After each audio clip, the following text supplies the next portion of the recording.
Right then. Hello everyone, I'm Loony Shoggoth, and I'm joined by my friends, Nick, Chris, Leo, and Rod, the absolute worst human to ever crawl out of the cesspit that he calls his spawning ground. And we're playing a Shadowrun today. We're starting off a Shadowrun campaign set in the outskirts of Seattle in the Barrens. And this has been the first time we played Shadowrun in quite a while. Because certain people, mentioning no people, don't enjoy complicated rules that take an hour to look up in the rulebook. Because they're an idiot. Shut up. So if we ever refer to this game as Radoshun, it's because of that particular person. Right. So, first off, let's see, what should we do?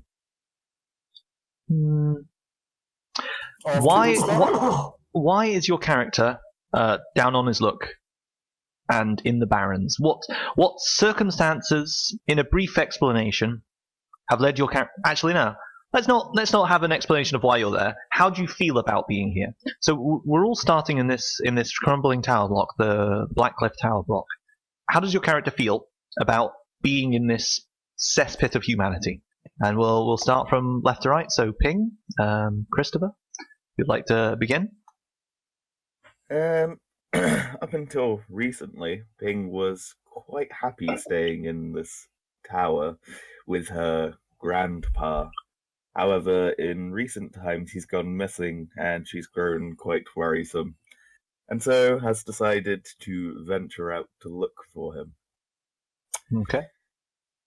So, current emotions, quite worried, concerned. Jinxter, how do you feel about your situation in life? It is but a transient situation that will soon pass. So, enlightened ambivalence. Yes. I am where I need to be at the exact moment in time, and when my spirit guide needs me to go somewhere else, I will end up somewhere. Rodrigo? I'm pretty excited actually. I've never had the chance of doing my own thing in life. So I just want to kick things off and see if I can start my own gang or something like that. For you, this is the beginning of something possibly greater. Yeah. And the one they call W? I do because I must, not because I want to. So how do you feel about this situation then? It's pretty shitty. Is it a resigned reluctance or an exasperated anger? It's more of a resigned reluctance because at the end of the day, it's what is necessary. Okay. So, let's begin then. Rain splashes into the stagnant pool, pooling from the persistent leak in the cracked concrete.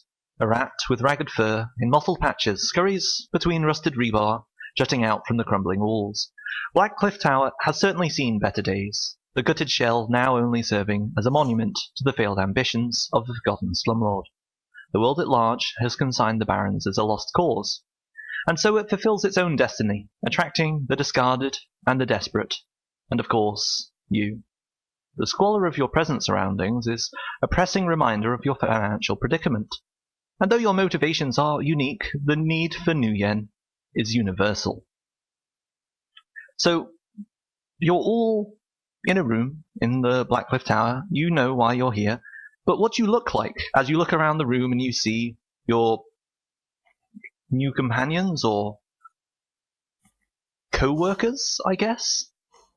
And let's go in reverse order. So W, what do you look like?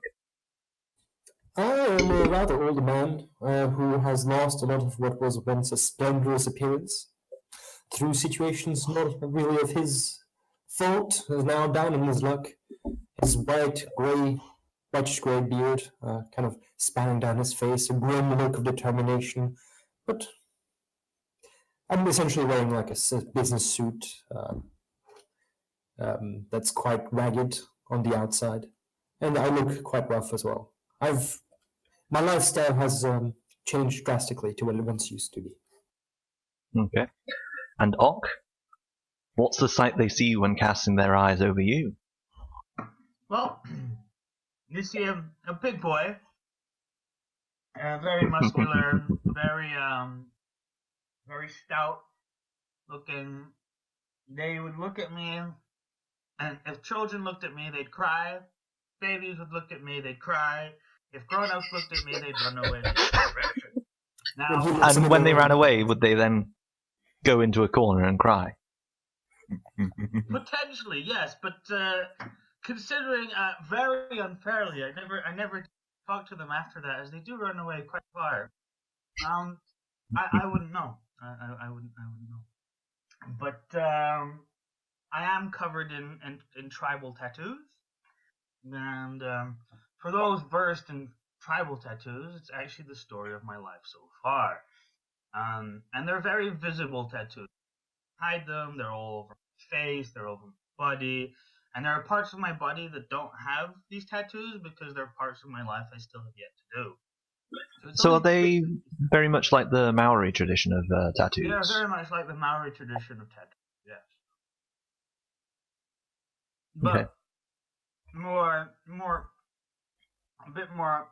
I'm filled up more than normal because I've had lots of battles. Because every battle you fight, you add another tattoo, whether it's victory or defeat.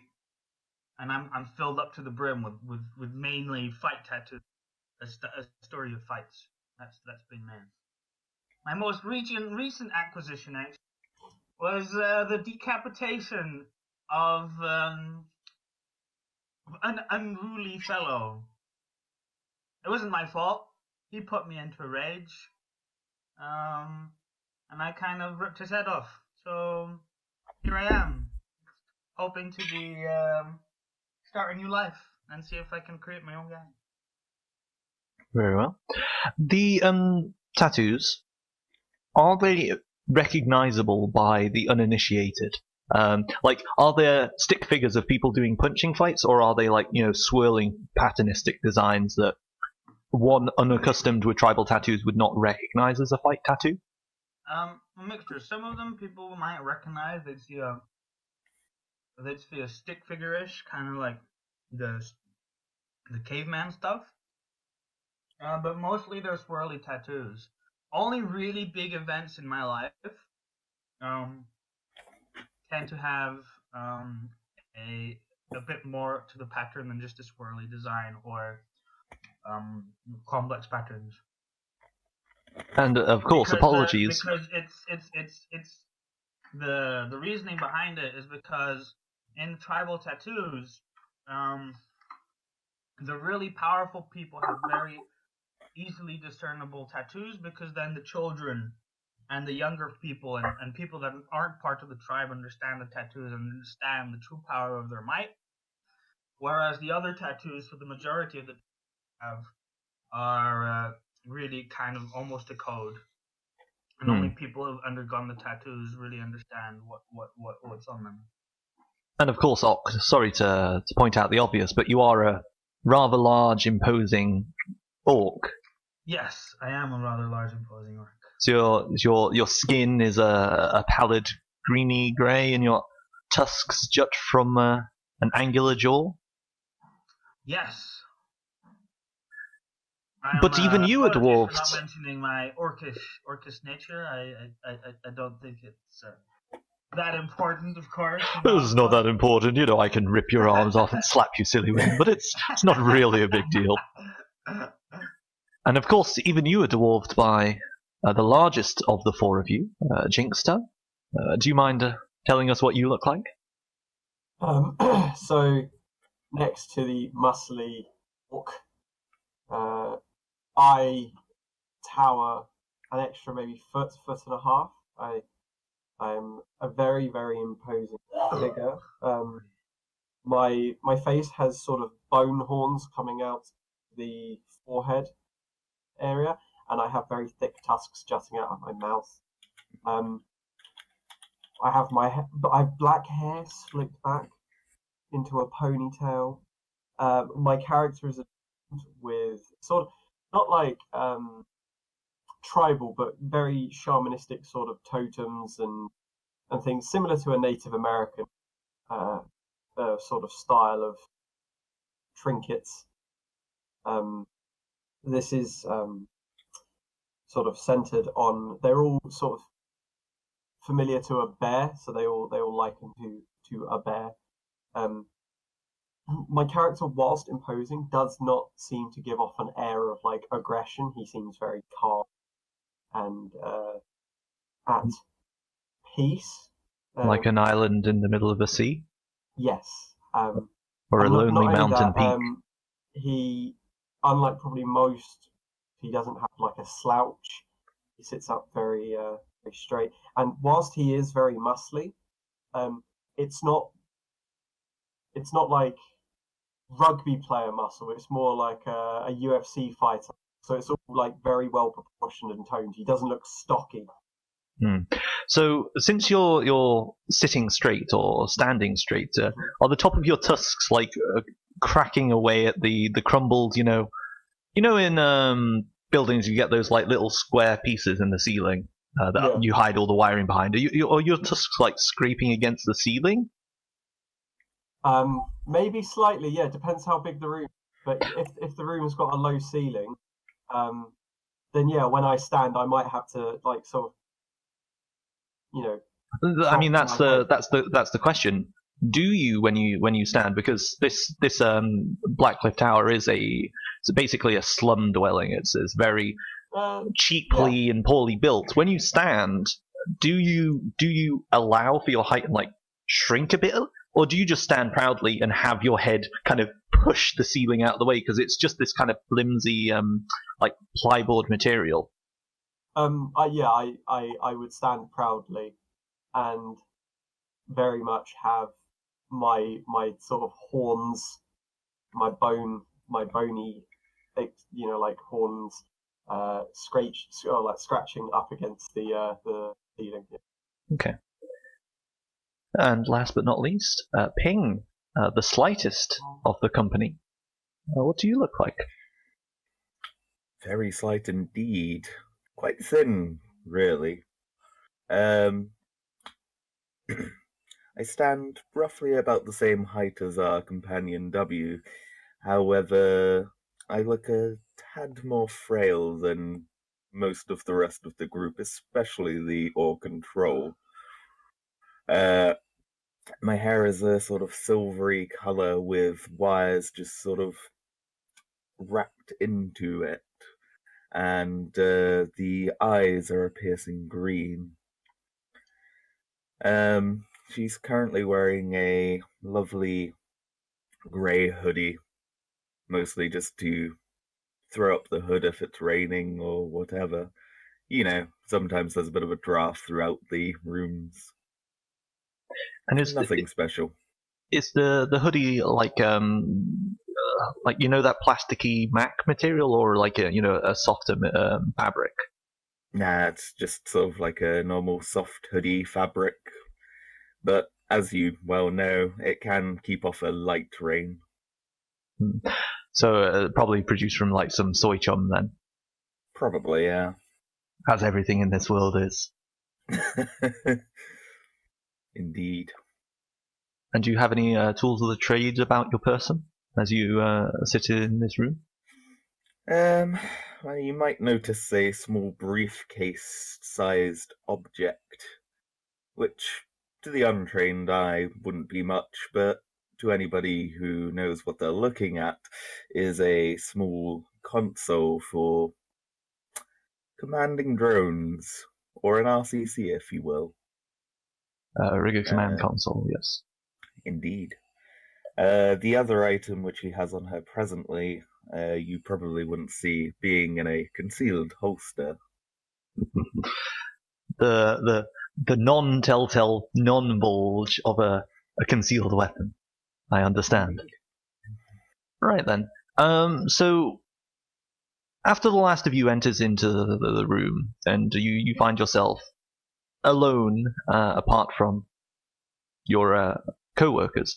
Do any of you take the opportunity to introduce yourselves and make idle chit-chat while you wait for your fixer? Or is it a small silence before the door creaks open? Well, that answers that question. The echoing footsteps reach you before the squeal of the hinges announce the man you're waiting for. The self-appointed Legit Pete.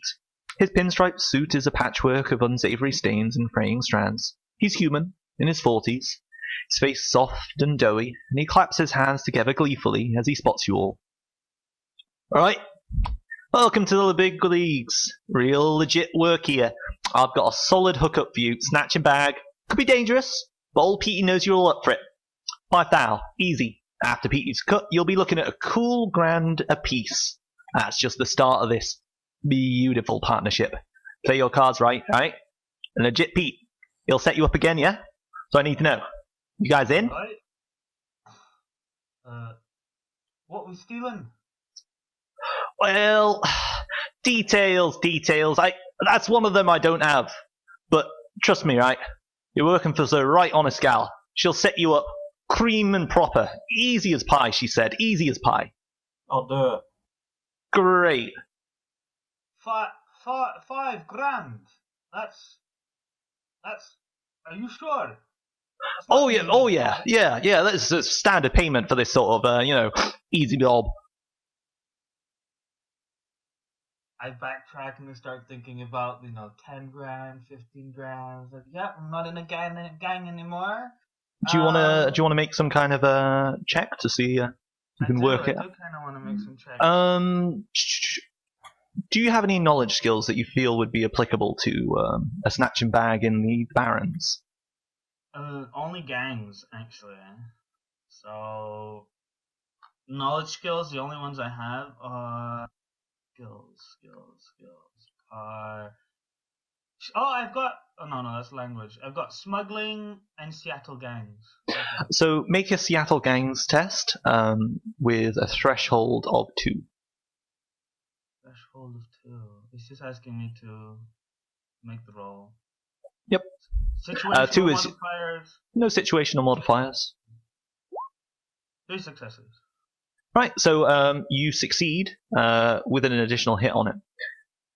So you think 5 grand for a snatch and bag? I mean, it seems pretty cheap to you. Usually when gangs hire Shadowrunners, as that is what you would be called in this situation, criminals outside of the gang structure, you'd probably be looking at 6-7 grand easy. You think this is a bit of a short change here. However, you do know that usually the price or what the fixer will tell you isn't really the final number, and that you would have to agree that with the client in particulars. All right. So that's what your 3 hits get you. Alright, I'm in. So Legit Pete turns to the other 2 who have yet to voice an opinion. The human and the elf. Yeah. And he says to W, says, "Now, come on, I know you're awakened, Bray. This is the hookup. You can get in the big leagues here. Some real good work." And he smiles, revealing an array of spotty teeth.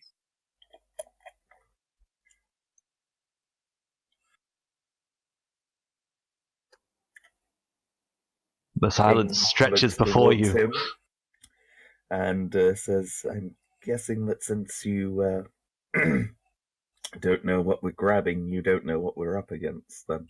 Well, you're a broad selection. I figure you can handle any obstacle. Otherwise, I wouldn't make the hookup. Well, the group seems sound enough. I'll join. Well, I'm not going to sit here on my own. Good. Alright, so the dame you'll be working for, Daisy Duke, right? She's real swag. Head of the Mavericks. Real woman of business. Like myself. She'll set you up right and proper. You just gotta run on down and meet her, and it'll be hunky-dory. We'll hammer this deal out, yeah? Sounds good. Where do we meet her? Well, her and a gang runner, the Runways, you might have heard of it. Old airbase. Well, I mean, there ain't anything flying out there anymore, but they'll still get you soaring if you know what you need, yeah? But it's got Club Hangar 49er. Best club you'll find in the Barrens. It's ran by her, Daisy Duke and the Mavericks, yeah? I'm sure you know where it is. And he pulls out his comlink and says, if not, I can ping a beacon.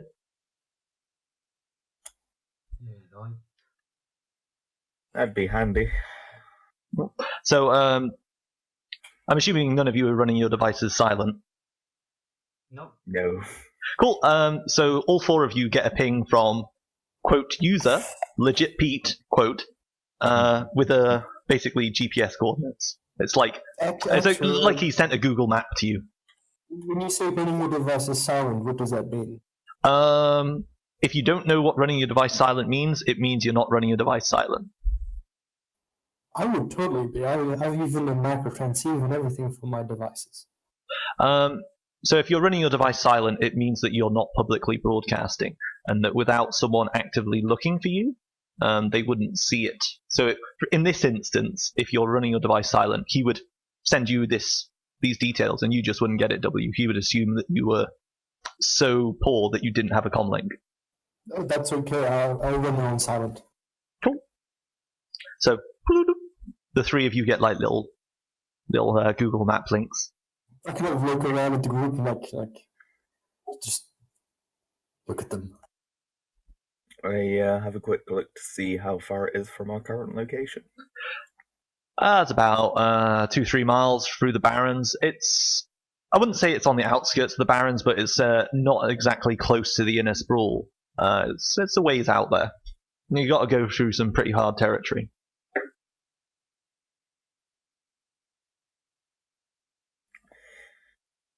Okay. Shall we start heading off now?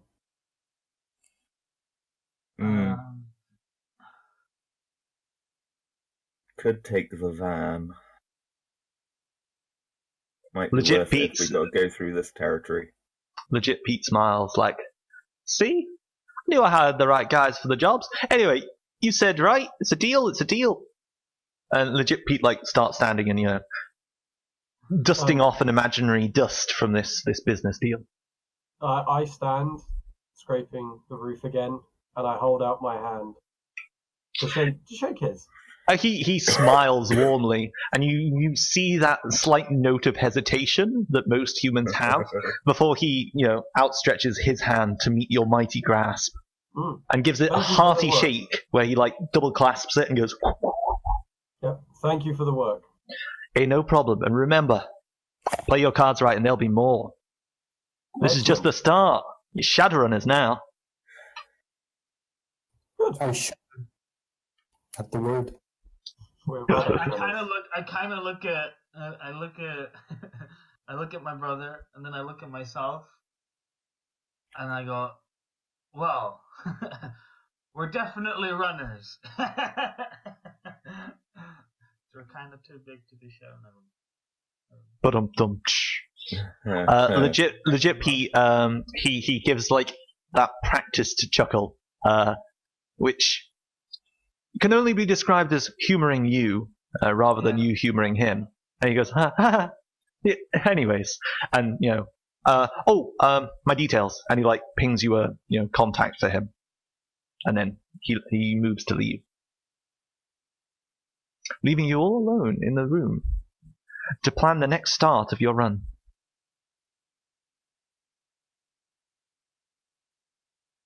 Well, we're not going to get anywhere without details, Thing says, looking at the rest of the group. Well, we have coordinates. For the first part, so I guess best that we get our hides over there, find out what's going on. You said you had a van. Yeah, it's left to me by my grandpa. I hold out my hand. Name's Doc Rock. Nice to meet you. Joe Wood. You can call me Ping. Nice to meet you, Ping. What about you two? Sorry, sods. I look at my brother and I go, are you serious? Jigs, I know we haven't been living in the same house for a long time, but I mean, I reckon you'd know who I am, being that I am. Nope, not a clue. Fair enough. I kind of extend my head to Ping. They call me Uck. Uckre Narstif, but Uck. Just stick with Uck. Nice to meet you, Ping. Nice to meet you, Ock. And are Mr. W over there? You are? My name is Bartholomew Werner Petersborough. Well met. I kind of wave my hand like I want to give you the hand with a well-practiced smile. I extend my rather large hand, and with a more practiced touch, I kind of grasp his hand, but not, completely enveloping it. I give you. He doesn't seem threatened by the handshake. I give you a strong squeeze with my one strength. I do not feel anything. In fact, I kind of wonder whether I'm shaking. Is there a hand there at all? How would you ever know? What are your specialities, by the way? Mine's punching things. Just so we can get things clear. And I take out my shark gloves and my knuckle dusters. My specialty is the charisma I bring to this here outfit. For a charismatic man, you don't talk very much, do you? No, part of the art of parley is to know when not to talk. Oh, maybe that's why I was never very good at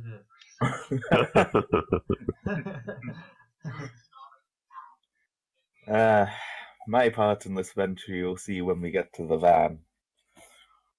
Is it having a van?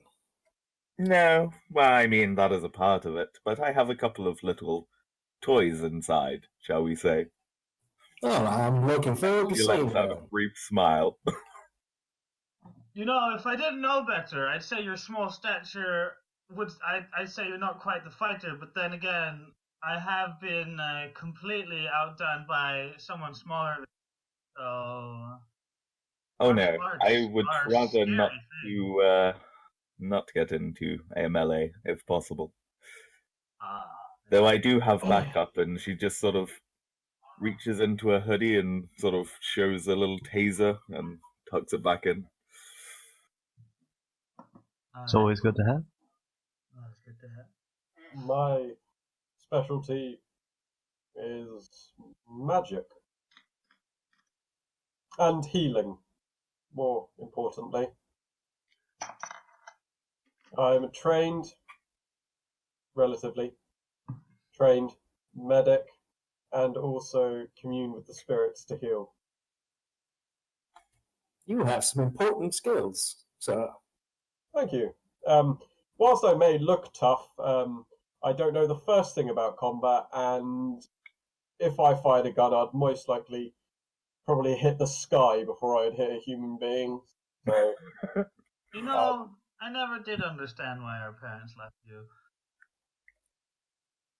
Anyway. Don't want to talk about that. Sounds like that's one awkward conversation for later there, Ock. That's a conversation for a couple of beers down the line. Well, we ain't gonna get those beers till we get our pay. Exactly. So, yep, for me, I'll be standing at the back. Anything short of a bazooka is probably not going to take me down, but I'll be at the back. Well, let us hope that we don't face a bazooka. Well, I mean, if we do, I'll stand in front of it. That would be very kind of you. And then I knock, and I just knock my bone, like the bone horns and stuff, and I just say, "These things aren't here just for decoration, good sirs." As you wrap your knuckles against the hard bone jutting from your skull, you hear a squeak as the mouse that was hanging onto them and nibbling the tips scurries away back into the ceiling. He doesn't have to, but fair enough. I'm just like, this place really is in need of some work. As I continue to scrape against the ceiling. He sort of looks over and says, "Not all the floors are this bad. Mine's quite pleasant in comparison." Mm. So, as the conversation moves to the outside towards Ping's van, you exit the Black Cliff Towers and beyond. The familiar site of the Barrens stretches out before you. Ruined districts are ravaged by neglect and conflict, and pierced by the staccato of gunfire in the distance. A sodden eviction poster sticks to your foot, squelching, but before you can deal with it, you're accosted by a familiar face. Delicate features mark Shell Elwyn's Elven heritage. Even without his ears peeking through the bright golden mohawk he sports, flicking sparkling fibre optics away from his eyes, he nods to you. Oi, chummer, don't forget, rent'll be due in the next week. I like the cut of your jib, but hey, no one gets a free ride. He's talking to Ping. I'll try and have your rent by the next week. He wraps his knuckles on the exterior of your van and says, Well, I always know where to find your collateral. And smiles pleasantly. Ping shakes her head. Proceeds towards her van, which is a lovely matte black. Will your van be able to hold all of the weight? You are quite stout. Don't worry about the van, lads. Oh well, he climbs into the back. Yep. The whole thing drops a foot. So I climb into the bag, it drops 3/4 of a foot. a quick question to Ping. Has your vehicle been modified for trolls? It doesn't say that it needed to be, so... No, nothing ever does. It's only if you're a troll that you have to worry about this shit. So as Jinxter steps into your van, it immediately becomes apparent that there's no way he's going to sit in the front. It's just not big enough for his size. And realizing this, he fits in the back, bowing his head low, or poking a pair of holes in the ceiling of your van. The suspension of the van sinks down, and you hear a metallic scrape before it resumes a kind of half-compressed state.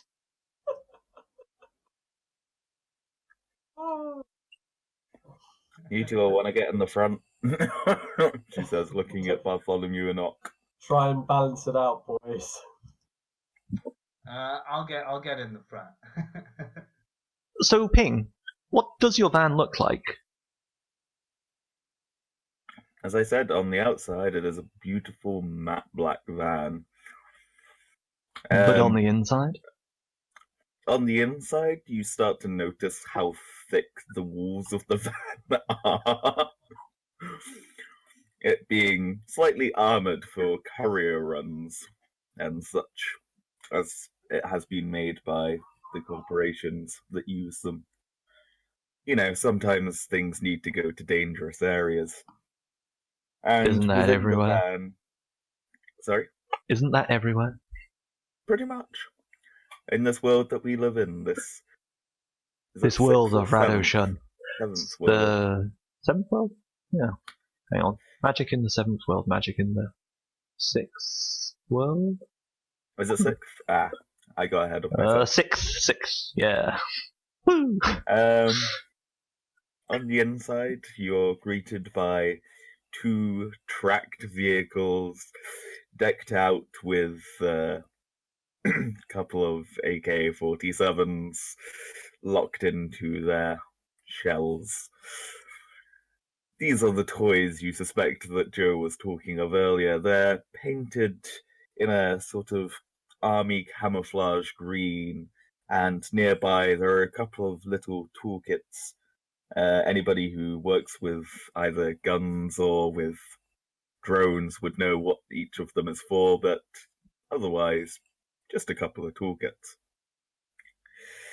And as Jo steps into the front of her van, she plugs in her rigger console, not putting her hands on the wheel. Okay. So you're going to essentially control your van remotely from the RRC, the RCC even. Cool. So with that grid guide, the essentially the traffic program of the Shadowrun world doesn't really operate in the Barrens. You're going to have to manually drive your vehicle.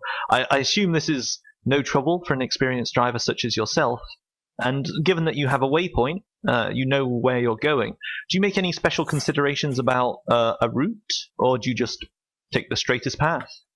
I do quickly check with the others to see if they know of any recent turbulence in the areas that we'll be driving through, just to try and avoid any gang warfare, per se. Might take us a little bit longer, but better to be safe than sorry. Can I use my knowledge street skills? Would that help? Yes. Do you have Seattle Gangs or Seattle Barons as a skill? Nope. Do you have any skills which you feel might be appropriate? Yeah. Knowledge, navigation. skill, street, and profession. It's a knowledge skill. So professional and street are types of knowledge skill. You need to have a area within the streets. So, for example, if I go to skills, knowledge skills, I'm afraid. So, for example, a knowledge skill in the academic field would be biology or medicine or politics. A knowledge skill in the streets would be gang identification, smuggling routes, fences, that sort of thing. Do you not have categories for your skills? Let's go with no. Okay. So, do you want to come up with some? The four knowledges: academic, professional. Oh wait, you do. You have magic theory as an academic skill and paranormal as an academic skill. You've already got it, dude. What are you doing? Street. You have no street knowledge skills. You have 3 academic knowledge skills and 1. Oh no, you literally have street as professional. What? But I clearly made a mistake. I'm professional. Could you please define your street knowledge as a professional skill? I'm wondering how you justify that one. I probably meant it's like it's the type street, and I meant to put it as a type street, but I didn't get to that bit, you know. Was it smuggling or something like that? Smuggling as a street skill, perhaps. I'm trying to remember from your character creation what that was supposed to be. Something like smuggling, yeah. Yeah. Do you want to change that to smuggling at type street? Yeah, I've done it. Okay, cool. So anyway, as we were saying, Ping turns around to the group and starts plotting out a route. Do any of you have knowledge skills which you feel appropriate to levy in this situation? Infrastructure? Yeah. Smuggling street? No, not really. Seattle Gangs wouldn't really come into this. I mean, Seattle Gangs could allow you to avoid areas of recent conflict in the Seattle Gangs. Well, Infrastructure could tell you the condition of the roads or a sewage pipe that you could fit a van through.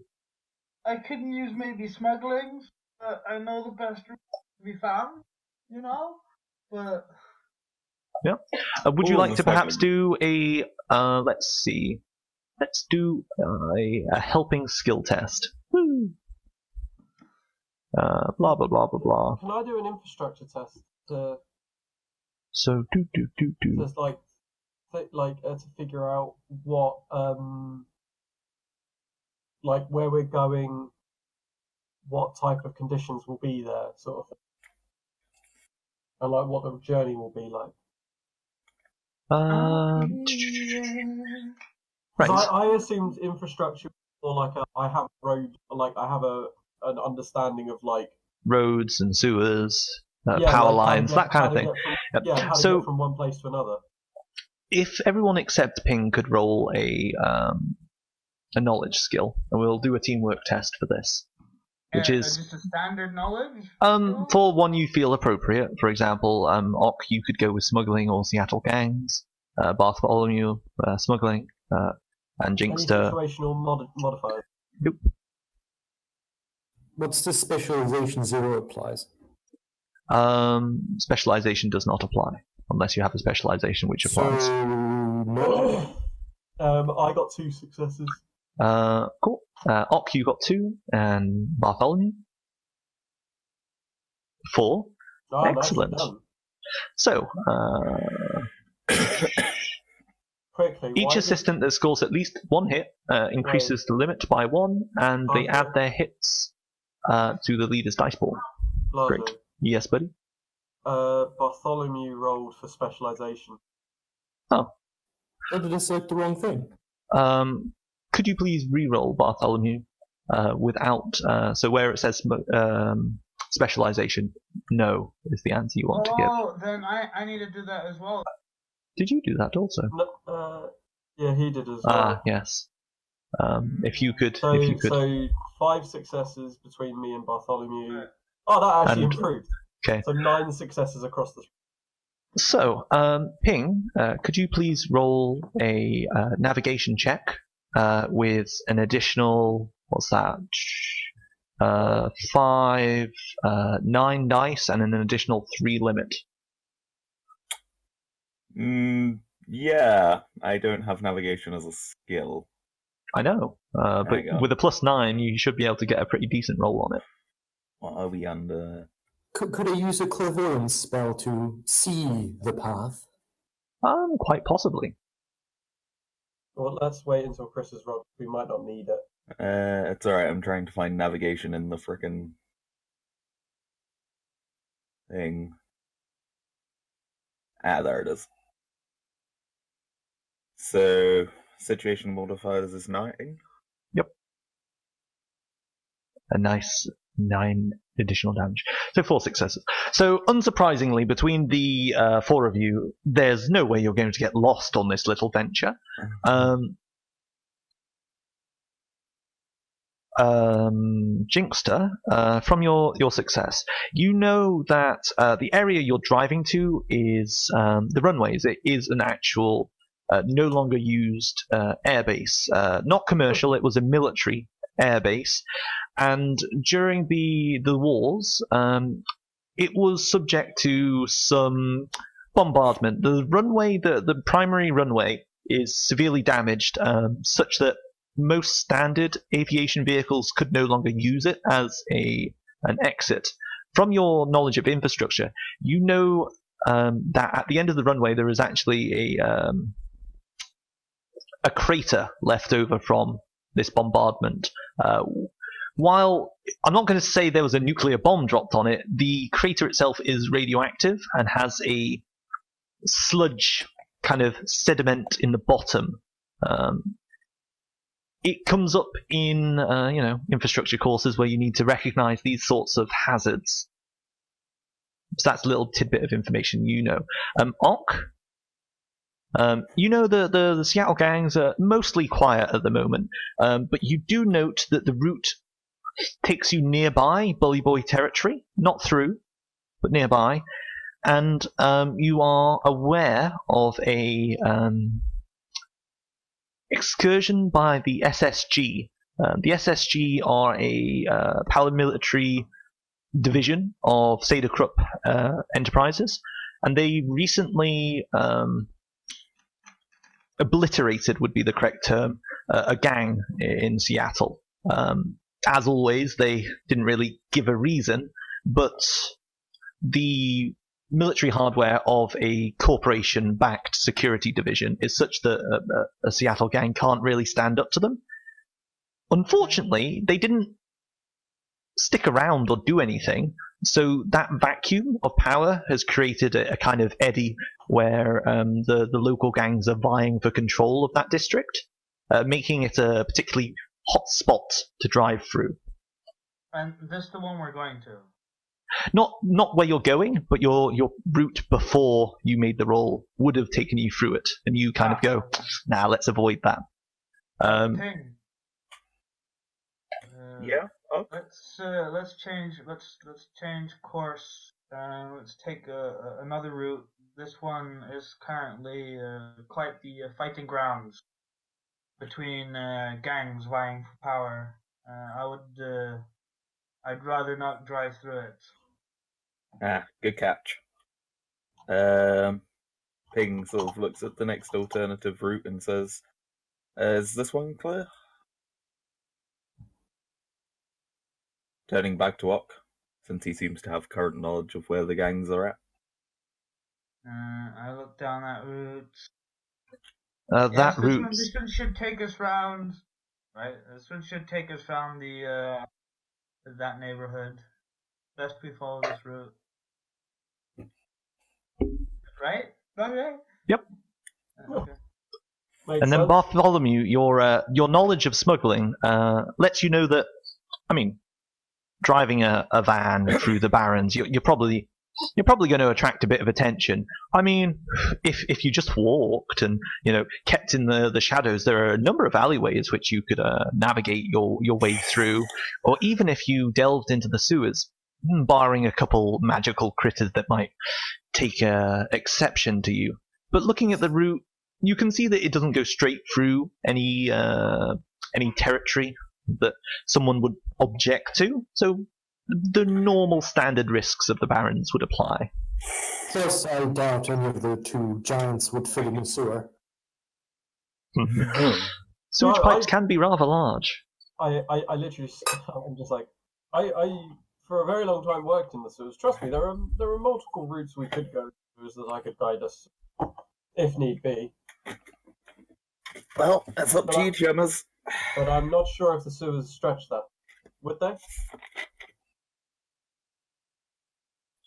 If this is a question to the GM, your infrastructure knowledge, you could navigate a sizable portion of this route through sewage pipes. You would have to frequently exit and resubmerge yourself, as large portions of the sewage network are damaged or broken or caved in. But you reckon you could probably make 80% of this journey below ground? Yeah, so I relay this.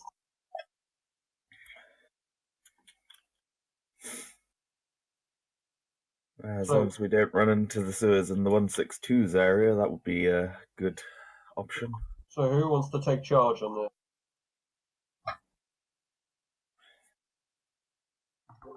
A slight patter of rain lands on the windscreen of the Bulldog. Bartholomew, you said that you were a good person for talking, a charismatic man. Maybe you should take the lead on this one. Yeah, sure do so. How it goes. I mean, the only time I ever want to take the want me to punch him. So. I mean, if things go south, I'll step in. I got you, Bartholomew. I appreciate the backup, but I do not think that we will come to a fight. Well, at least I do not hope so. Well, you got my two little friends backing you up, and she smiles as she looks over at her drones. Nice. Also, if you have a quick look in the glove compartment, you'll find that there's a slightly smaller friend in there that we could use if we need stealth. What's in the glove compartment? You find a little winged creature. You'd almost mistake it for a fly if you didn't look closely. It's quite large, though, really, for a fly. It's a mutant fly! That's a mad impressive technology you have there. It's a beautiful piece of kit. Yes. All right, then. So, am I driving us to our destination, or are we hopping through the sewers, Bartholomew? Well, personally, I would like to avoid overland travel. But if we have to, as our friend over here pointed out, swap sewer sections several times, we might get caught out there. And this man seems rather well armored. I kind of knock on the wall of the van. It suds resoundingly. Yeah. Boom. And if we take on the route that was suggested, we could avoid attention to some degree. But at the end of the day, it is your van, and I don't want to have your lives on my consciousness. Well, in that case, let's get going. Okay. Ping So- starts up the engine. Bulldog roars into life as the engine dies back down into a dull throb, and the wheels begin to pull you away from the crumbling remains of Blackcliff Tower. Once out on the road, the staccato gunfire, merges into the beats of the engine and the pitter patter of the reins. At one point, you think the van is actually being shot at, as you hear kind of like a scraping metallic ring on the exterior.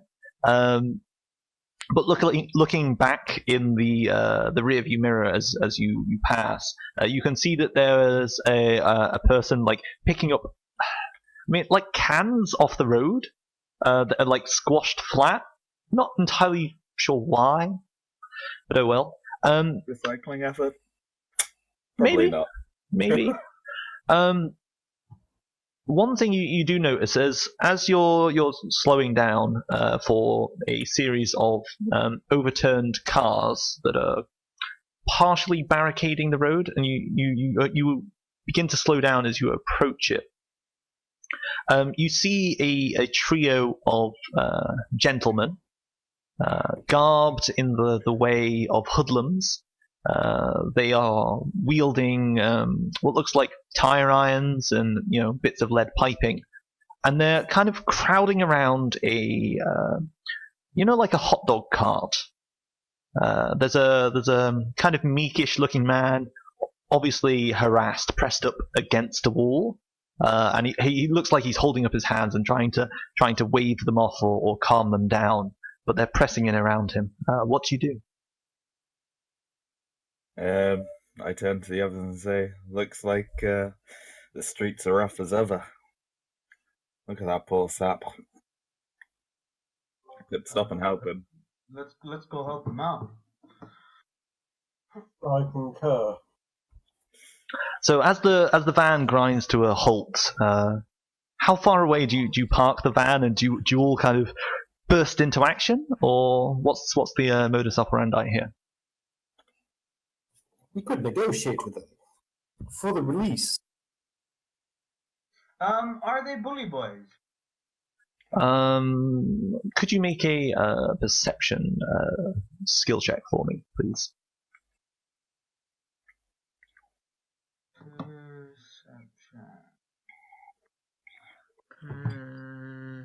Where are you? Oh, there you are.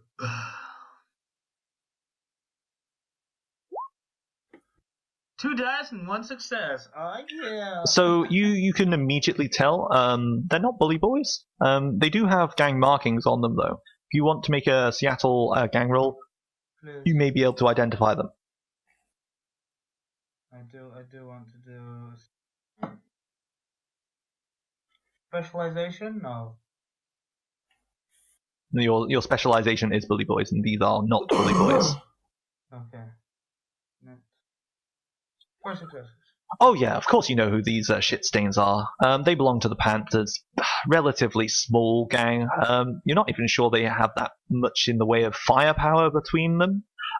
Generally, they don't hold an area of turf, but they just kind of roam around and generally oppress, rob, run protection rackets. They're not big players. It's rather impressive you've even remembered them. How I let me deal with this, boys. I step out the van. I go walk up to them. Okay. So does the door slide shut behind you, or is everyone like just peering after you? Paint the scene. Well, I'm looking through the window of the driver. No, I've gotten out as well. I dismount as well and follow. And do you follow as well, Jinxter, or are you just kind of leaning against the van at a distance? He's the real man. Yeah, no. I've gotten out. I'm with my bro. So the two metahumans approach the three gentlemen, and you overhear the vendor saying, "Oh, please, man, I need those creds to feed my wife and kids. And one of the panthers says, "Oh, fucking leave off, chummer. Wife and kids. Have you looked in a mirror? That lie is about as convincing as shut up. Just give me your cred stick or I'll break your fucking knees." And at this point, one of them sees the two gentlemen, the two meta-humans, Ock and Jinx, are approaching, and he turns around and viciously points a lead pipe in Ock's direction and says, "Oi, Trog, you better fucking bounce. You know what's good for you, mate." Since when do panthers have such a big growl? I kind of stretch out and I show my tattoos. You know, I wasn't a big player, but I was somewhat known in the streets. Do they recognize me? Do they recognize you? Do they recognize you? Let's find out, No, actually. they don't recognise you. Let's find out. Do they recognize you? Do. Yes, Bart, you most definitely can. I kind of want to do that then. Alright, so you see the guy be like, looking at you, and he taps the bro that's pushing the vendor up against the wall on his shoulder, and he turns around, and he kind of has that why am I dragging my attention away? Who have I got to fucking? And then he just he glances over Jinxter, and then just his eyes roam slowly down Ock to your feet, and then slowly back up, and you see that dawning realization on him. Meanwhile, Bartholomew, would you like to select a force? There's too many buttons. I don't know what to do. So first up, we go find the spell. I have the spell. All right, manipulation, I assume. Yep. Influence. Next, Yep. pick a force. What force do you want? How powerful of a spell do you want to be? Max it out, I guess. And what's your magic? 6. So the maximum force is 12. That is substantial. Then a bit overkill, I guess. Something substantial, but not something overkill. Let's go with 6. Yeah. Okay. So next up, choose the target. I'm assuming you want to influence the leader of this group. Yep. Choose a spell force. Great. Cast it. Roll spell casting plus magic. What does that mean? If you go and click on spell casting or the spell cast, there should be a button for clicking the spell in your character sheet. There's 2 buttons. There's a fast and another one. Click the fast one. Okay. 4, 6. Mm-hmm. Okay, so. I have no idea what this means. So, things to note here. You have rolled 6 successes on your dice. I don't know what that means. It means you've successfully cast the spell with 6 successes. Its force is 6. The incoming drain is 6F minus 1, which is incorrect. It's 6 minus 1 is 5, and you've resisted 5 of that drain. So you've taken no drain, which is great. Cool. 1, 2, 3, 4, 5, 6. You've got 6 successes, not just 6 net successes. So you're not taking any physical drain either way, but it doesn't matter. And you've successfully cast this spell very, very powerfully. Jesus Christ. Blah, blah, blah, blah, blah, blah, blah, blah. Right.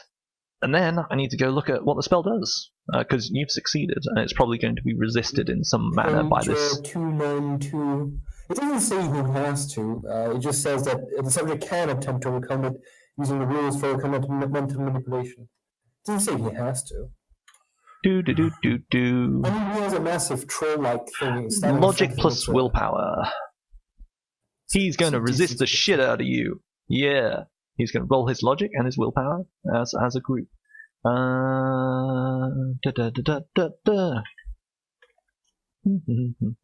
Cool. So, now,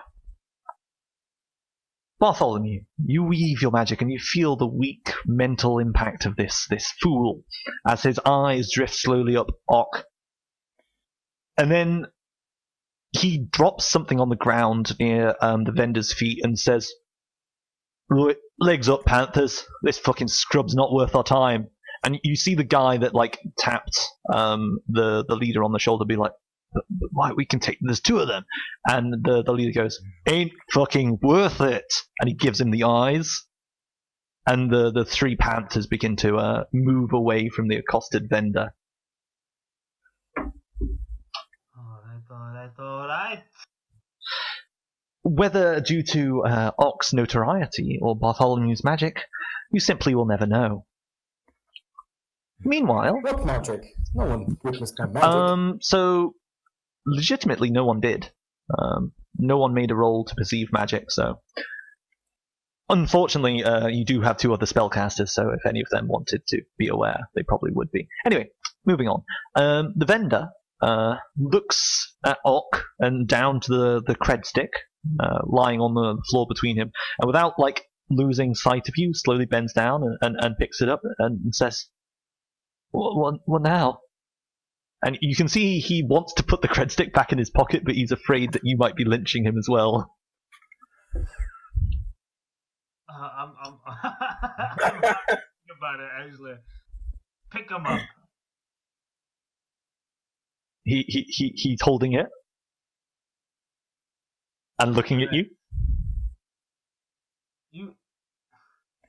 You are ugly, but you might have a wife and kids. Off with you then. And he goes, "Surely I do, surely I do." And he puts the cred stick back in his pocket and moves over to his little cart, which at first you thought was like a hot dog cart, but it's quite clear it's like it's a mobile soy calf cart. And he starts to like kind of hurriedly wheel it in the opposite direction of the Panthers. What you got in there? Soy calf, sir. I got hot and iced. I've got caramel syrup. Can I have one? How much you selling them for? Oh, for yours, sir, I wouldn't dare charge you, sir. After what you just done for me. And he starts like dispensing you a soy calf, and he says, "Would you like caramel with that, sir?" Please, but I feel bad for not paying. "Oh, you've already paid me, sir." He like pats his pocket as he like offers you over the steaming cup of soy calf. Right, okay then. I take one. What's it taste like? I mean, it tastes like if someone pulped soy byproduct and then flavored it with a really sweet, cheap coffee. So, I mean, it's somewhere between this gritty, grainy liquid and a bitter taste that is only partly masked by how much sugar there is in it. The wide-eyed vendor and says, "And thank you again. Such good Samaritans. Fucking Panthers. I've got to find a new area." And he like scrambled away. How come the Panthers are being so?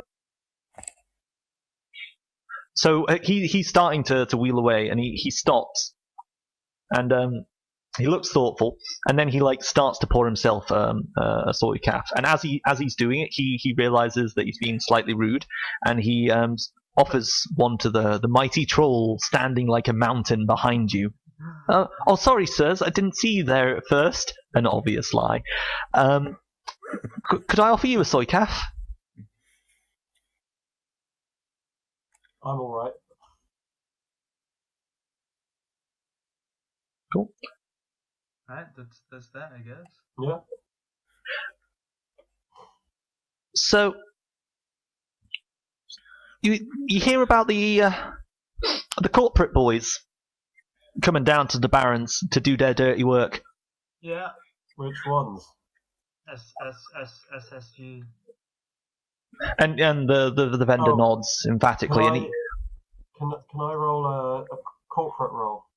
Certainly. Knowledge, just to see if I know anything about it. Yep, go for it. Situational modifier +1 because you have information regarding them. I forgot to add the situation. Just roll a d6 additionally.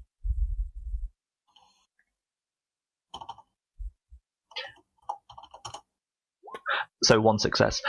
So you know that Sadakrup are a corporate organization specializing in shit tons of things, including weapons and heavy industry. They are a German company based out of Essen. They are owned by Lofwinir, a dragon. They are completely owned. 100% of the share market is owned by Lofwinir. And SSG is the security division of Sadakrup. They are a AAA company. So SSG would be equivalent to like Lone Star or Knight Errant. Okay. But generally they're not used as a police force, and they certainly don't have a contract for operation in Seattle. Fair enough. Anyway. They're here then. Say again? I said that's odd that they're here. Isn't it? Yes. So the vendor says, yeah, weren't even any Sadakrup enterprises where they're here. Rumor is that the Gretties pissed off the corpse some way, because ain't one of them survived. But anyway, you were asking about the Panthers. Panthers have their old stomping ground near where it went down, and with the Slick Bloods pushing in to fill the vacuum, the Panthers got dislodged. Well, they ain't too happy about it, and you know how it is. It's always the guy like me that gets the boot shit on at the last step. Bottom of the ladder. It's a lot in life. No offense. I'm sure you're an up and coming. And he like does that awkward smile like he's afraid that he's offended you. No, bottom of the shit ladder too. I know that feeling, but damn, I thought the dragons had their territory. Man, the SSG really did a number on us, huh? Dragons? The man looks like frantic, like, you know, someone's going to descend out of the sky to envelop him in flame. Yeah. Big gang. You know, not as big as we were. Well, I was. But, I wonder what happened to them. Just have... They're called the dragons, as you can imagine, but... They never... not that I remember. So the vendor shakes his head and says, I ain't heard about a gang called the Dragons for, well, quite a whiles. Are you sure you're not thinking of the Gretties? The Gretties? Who are the Gretties? Well, you know, the Gretties. They were ran by a big old... and you see he's about to say something and then, like, swallows hard looking at Chinkster. And I just raise one eyebrow. And he says, they were run by a mighty meta-human... a troll? Yes, a troll. And he looks like, he looks like he was trying to find a politically correct word there. They were run by this big troll, covered head to toe in tattoos of dragons. Maybe it was his nickname? And he looks like, worried that you're not going to agree with him. Yeah, fair enough. Anyway, the Gretties were the guys that got wiped out. They had quite a big turf and all. Oh. I don't remember that. Can I do a Seattle Gangs check? Yeah, sure. With a +1 situational mod, because this is an ongoing conversation you're having. So the Gretties weren't always known as the Gretties. They were formerly known as two separate gangs, the Dragons and the Cubs. unfortunately, they merged after, well, the cubs were destroyed or subsumed. The leader of the dragons is actually the large troll with the dragon tattoos the man is talking about.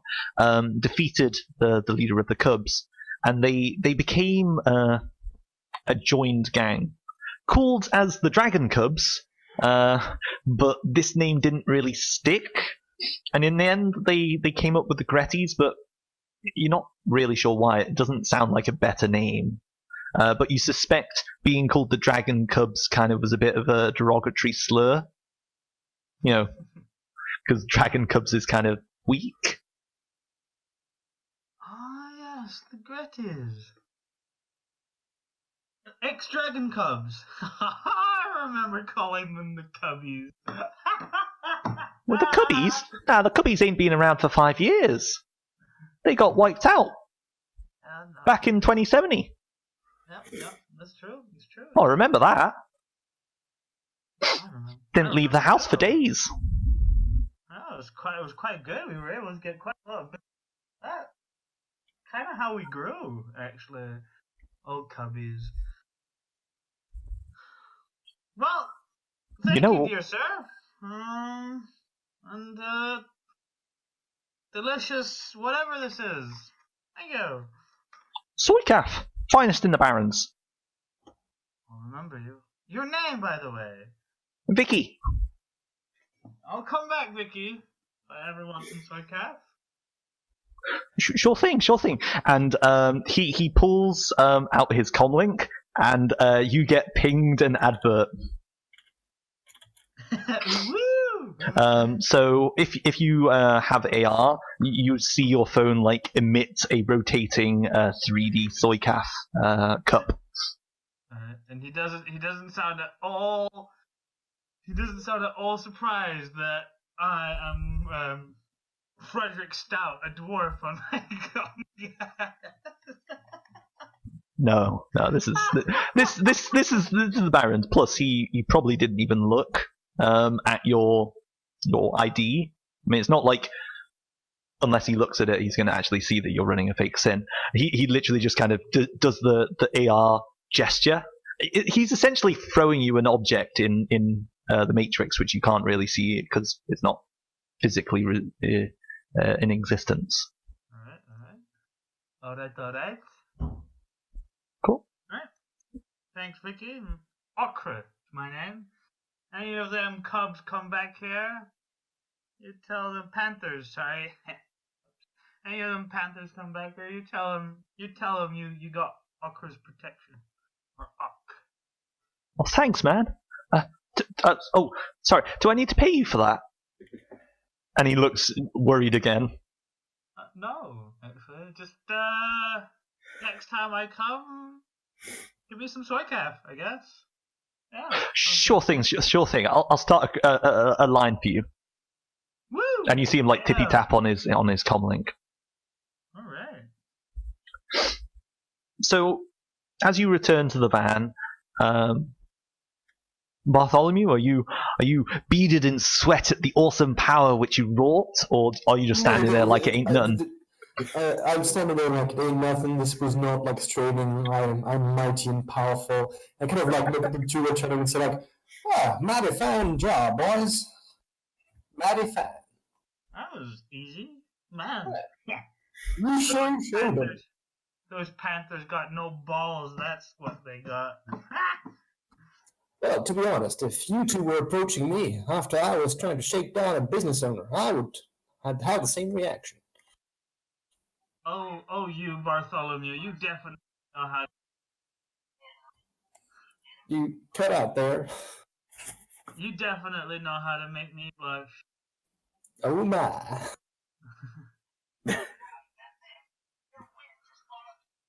Alrighty then. Woo. So, hopping back in the van, you continue on your path. It takes about 10 minutes or so to weave through the. I mean, it's not really a barricade. There's just a kind of section of the road where the cars are upturned. Kind of looks like at some point a APC or a tank drove through here and it just kind of smashed them out the way. Long history, though, judging by the rust on the wrecks. So you continue on your journey, and before long, you get in the general vicinity of where this waypoint that you're heading to is. So, do you make any special preparations as you approach, or do you just kind of rock on up? Just rock on up, surely, guys. Yeah, I guess we just rock on up.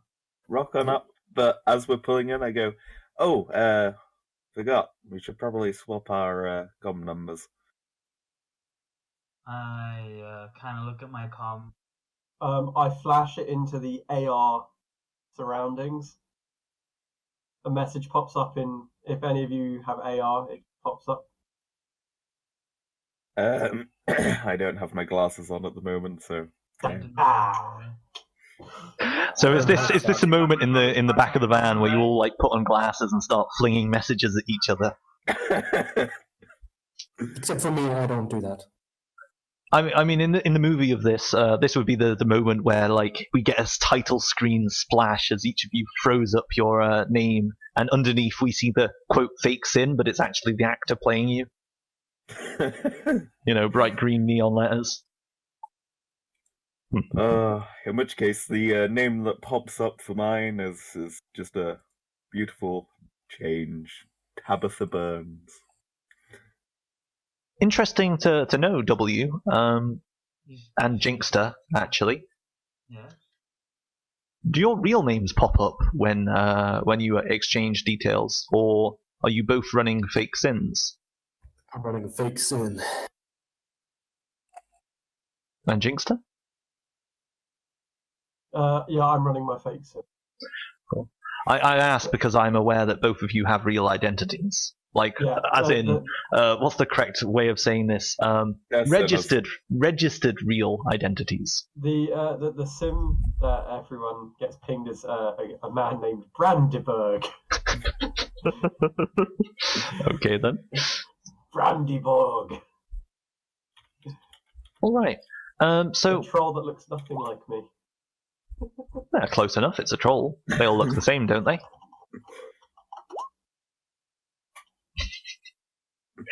Okay. Runways is an abandoned airbase. Most of the wire fence that once surrounded the stretch of concrete still stands, though frequent gaps are bordered with thin sheets of metal or chipboard, likely made from compacted soy pulp. The notable exception to the perimeter is the northern end, which is marred by a massive crater, cracking the runway's final stretch. A duo of men watch the open gates with AKs slung low and discarded takeaway boxes piled as a small mound in the former security booth. What'd you do? Bartholomew, you're taking the lead, yes? Yeah, well, why? Of course. As the van pulls up to the front gate, the two men, kind of very aware of a black vehicle approaching, as large as the bulldog is, raise their AKs in a confrontatory manner. Can I use my con skill and kind of like say, we're to be expected by the bosses inside? We are here we're to in the be van. expected. I thought we were here to be expected. But I don't make a con test and I say it anyways. Joe makes sure to pull up on the opposite side of the street, so as not to alarm them. So you pull up and walk over. Is that the plan, or do you pull up? W gets out, ushers you inside, and then you carry on in the van. Yeah, that makes sense. So we get out, we say, blah, we're here for a job, and then we get back in the van and drive into. Cool thing. W, please feel free to make your con roll. I think this will have a situational modifier of a -2, because you certainly are not the sort of individual that these individuals would think was expected.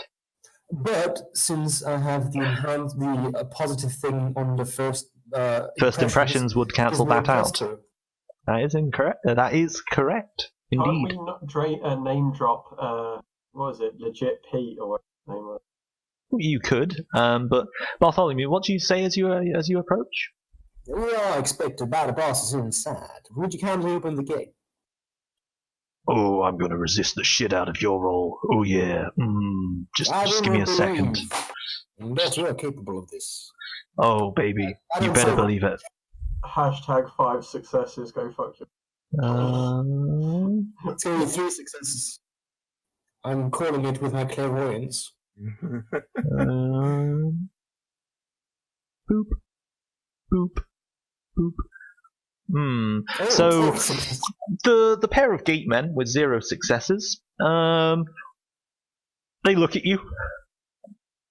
One of them yawns. They lower their AKs and go, "All right, Thank you. I kind of like walk back into the van and say, they didn't even ask me why we're here. That's not very competent security staff. I mean, You're a very they're convincing thugs. man, Bartholomew. Well, I mean, are you wearing a lot of gang tattoos, rushing them with, I don't know, an AK or something? They're probably. Well, I look like yeah. a businessman. I mean, it's. I am right in remembering it's like a nightclub type place.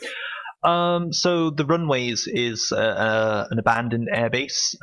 One of the hangars has been converted into a nightclub.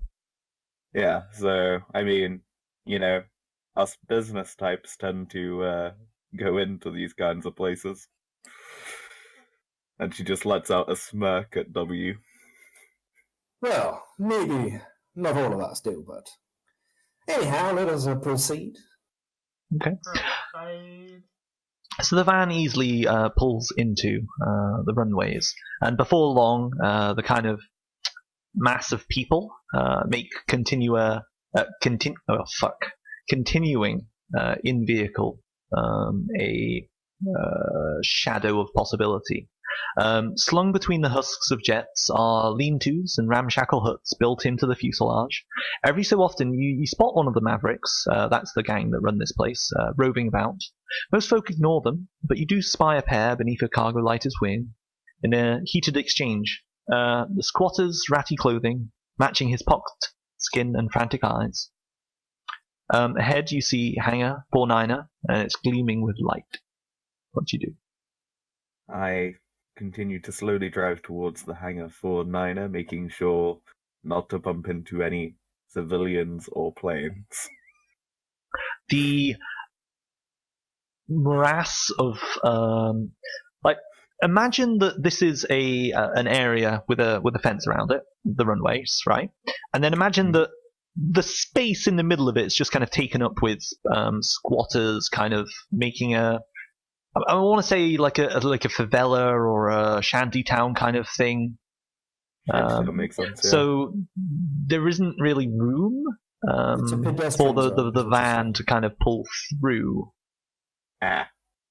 You're kind of met with the point where you can kind of be rude and run over someone's property and get there. I mean, there's enough soft obstacles that you could push through, but you would be like pushing drive around them, like go the opposite way and then probably actually if you went off-road, because the area within the wired fencing is, you probably could actually make me an edge roll. Just roll a number of d6 equal to the edge you have. Let's see how the sprawl inhibits your path. Give me 1 second. No worries. That moment when the GM's like, I mean, it could be possible. Nope. Unfortunately, there is a van with its like side door open, and a pair of squatters smoking from glass pipes in it, with a blanket kind of covering over it, barring the only method that would allow your large vehicle to circumference the sprawl, as it were. If you would convince these gentlemen to move their heap of junk, you surely could continue on your way. But given the current situation, you cannot Could I- progress your vehicle could I without push it barging out past or- them. Quite possibly, actually. You are a rather bulky troll. Do you want to give it a shot? Yes. I get out of the van. Okay. I walk to the back of their van. You hear one of them go like, "Hey, dude, what are you doing? Go back to sleep. That door doesn't open. Come over here, man. I'll hook you up." I push the van. Like in the direction of the wheel, so it's Cool. easier. But yeah. Can you make an edge roll, please? My score 4. To see whether the handbrake's on. Because if the wheels turn, it's going to be a hell of a lot easier. Oh, true. I mean, also the wheels could be rusted. They could be flat. There's a large number of factors that play in here. Unfortunately, as you begin to push on it, the tires grip and bite in.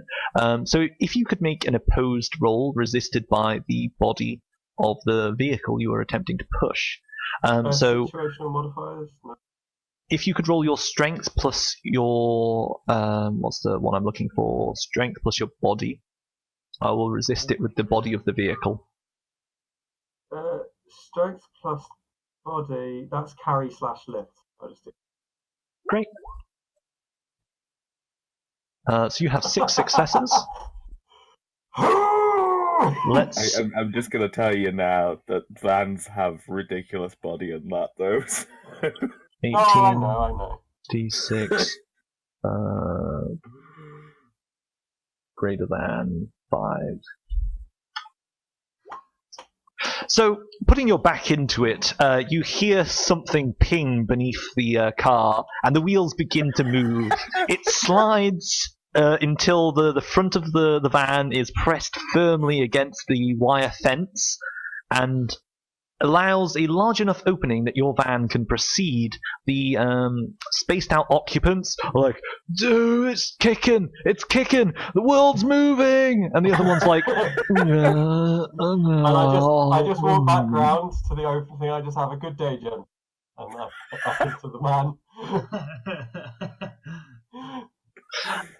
The only obstacle to just going off road and going around the kind of shanty sprawl by method of up and down bumpy craters and cracked concrete and dirt is open to you. Would you like to make a vehicle handling check, please? Limit is the handling of your vehicle, which is 3 off-road, helpfully. So if you could make a driving skill. Pilot ground vehicle, I believe, would be the skill. Yes. I believe your RCC increases your limit by 1, making the limit 4. Yes. And you may also get some benefits from being jacked in.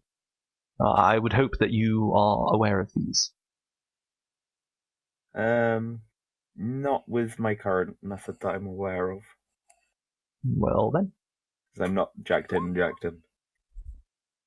Right, I believe I heard a roll. 3 successes, yep, easy peasy. It's a bit of a bumpy ride, especially with Jinxter putting the strain on your suspension. A couple of the times you feel the underside of the van scraping against rubble. And one time you have to drive over...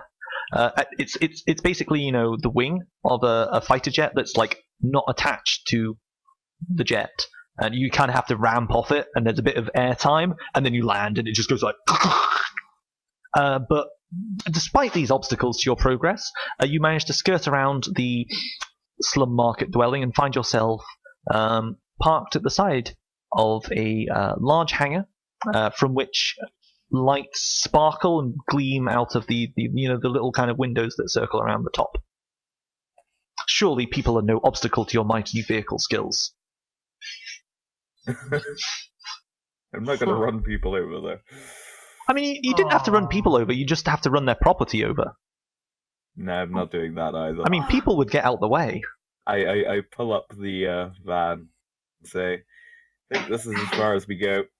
We'll have to walk the rest.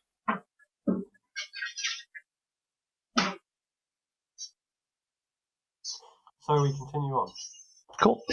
So, Hangar 49, Hangar 49er, even, is positively thrumming with the beats coming from within, the sheer volume of synth vibrating the remaining windows in their mountings. Inside, a throng of people revel beneath the gantries strung with Christmas lights and reflected beams from the fractured disco ball. Several mean-looking mavericks stand guard on the stairs that lead up.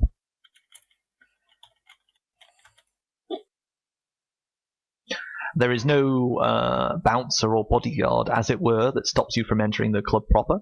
And once inside, you see a bar, bartenders, people, a veritable smorgasbord of debauchery open to you. What do you do?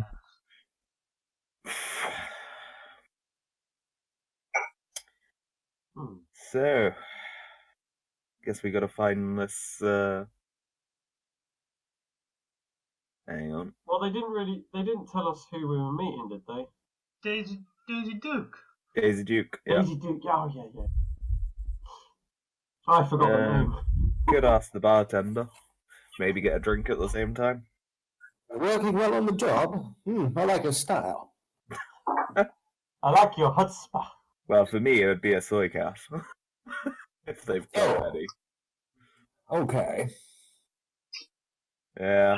Yeah. That one that I've had in the back had me savouring for some. I kind of walk up to just someone and I go, Daisy? You walk up to the first patron of the nightclub, and he turns round, his pupils almost the entire eye, and he's just like, Daisy, Daisy, don't you know? And he starts leaning as he's talking, and then he puts his arm on you to steady himself, and just kind of slides down you until he's about level with your ankles. Okay. And you just hear him go, not down here, man. And he points up to the gantries above, where you can see some of the gang members, the Mavericks, moving around. And as he looks up, the disco ball catches his eyes, and it looks like there's a constellation of stars circling in the black pits of his pupils. And you see just jewels start to come out the side of his mouth, and he just lies there in this almost transcendental bliss. Let us now pass to the patrons. All right, I go up to where he pointed, and I go up to. I actually tell them I point it. I look at the rest of the crew, and I kind of point upwards to where the Mavericks were, and I go up to the Mavericks. Cool. As you approach the stairs, there's a pair of dudes. They block your entrance, and they say, "What do you want?" I'm looking for Daisy. And then they realise you obviously can't hear them over the thrumming beats that echo discordantly in this mighty club, and they shout it at you quite aggressively and loudly. Daisy! Looking for Daisy Duke. You got business with her? You're just wasting my time. Good job. We were sent here by... What was the guy's name? Pete. Pete! Of course. Right, they step out the way. You walk up the gantries, the four of you. And before long, you meet face to face with Daisy Duke. Up here on the gantries, there's probably about a dozen of the Mavericks. Most of them are carrying either SMGs, cheap mass-produced kind of Ares Tag Masters, or small arms like the Ares Lightfire. Daisy Duke smiles as you approach, flashing a shark-like grin. She leans forward. Her outfit shows more flesh than cloth, affording you an ample opportunity. Pardon? Is she human? She is a human, and she is female. Okay. Affording you ample opportunity to see the dark wires crisscrossing beneath her skin. A battered, military-looking shotgun rests against her vibrant deck chair, and when she talks, her voice has the tailored quality of a corporate pop star. Cool. Right. So, you're my runners. Well, I'll cut to it. Bloodletters have a new product on the market, and their exclusivity is a thorny issue. Rather than force it, I figure skilled individuals could extract the secret. Of course, it goes unspoken. Some tact would be appreciated. I'd rather avoid them knocking down my door.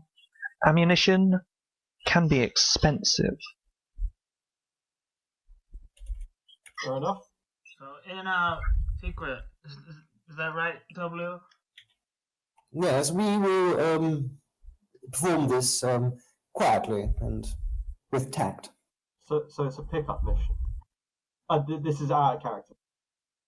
It's a robbery.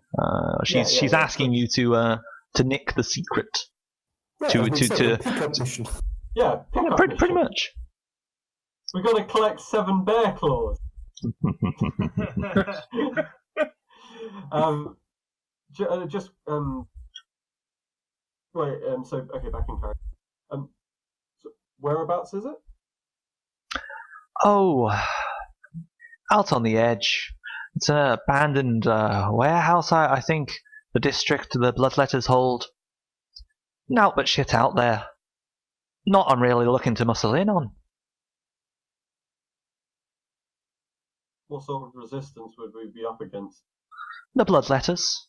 If you can kill them all, I'd be willing to pay you a bonus for that, but if you can't, I'd rather nothing traces back to me.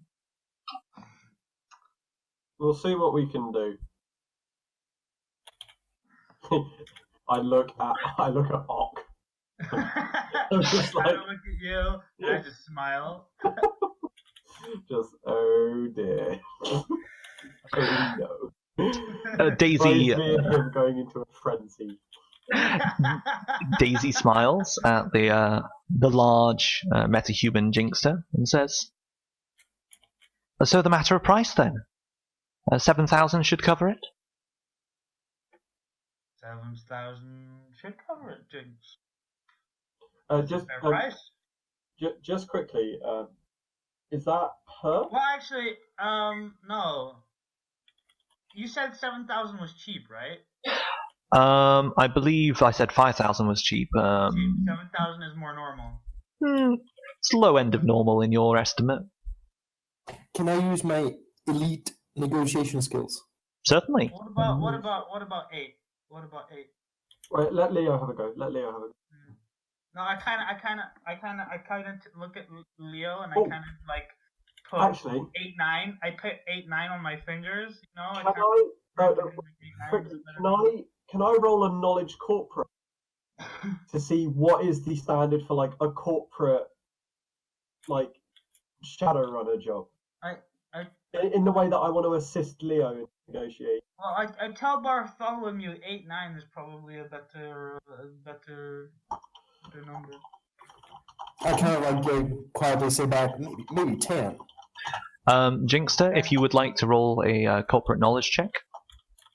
Because I want to assist you, Leo. And she's not working for Evo Corp, so that won't help, will it? No, it certainly won't. So 5 successes tell you, if you were working for a corp, these numbers would be small change. You're probably looking at 10, 20. But if you were working for a corp, you would probably be going up against more resistance. So, I sort of whisper into Bartholomew's ear and just say, 7 seems 7 seems what? a fair price. And W? Nice. Now what do you say, W? Well, I kind of just think to myself, obviously, I'm using the expertise of my team, so I trust my team to give me accurate information. And if he says 7K is decent.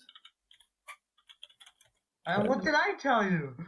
Well, you told me. Well, okay, I'll go then and talk to the lady and say, you want this here job to be completed in a very specific manner, you see, and what about 10? Okay, make a negotiation test, please. And also, it's the first time I meet her, so I get a +2 because of first impressions. That is correct.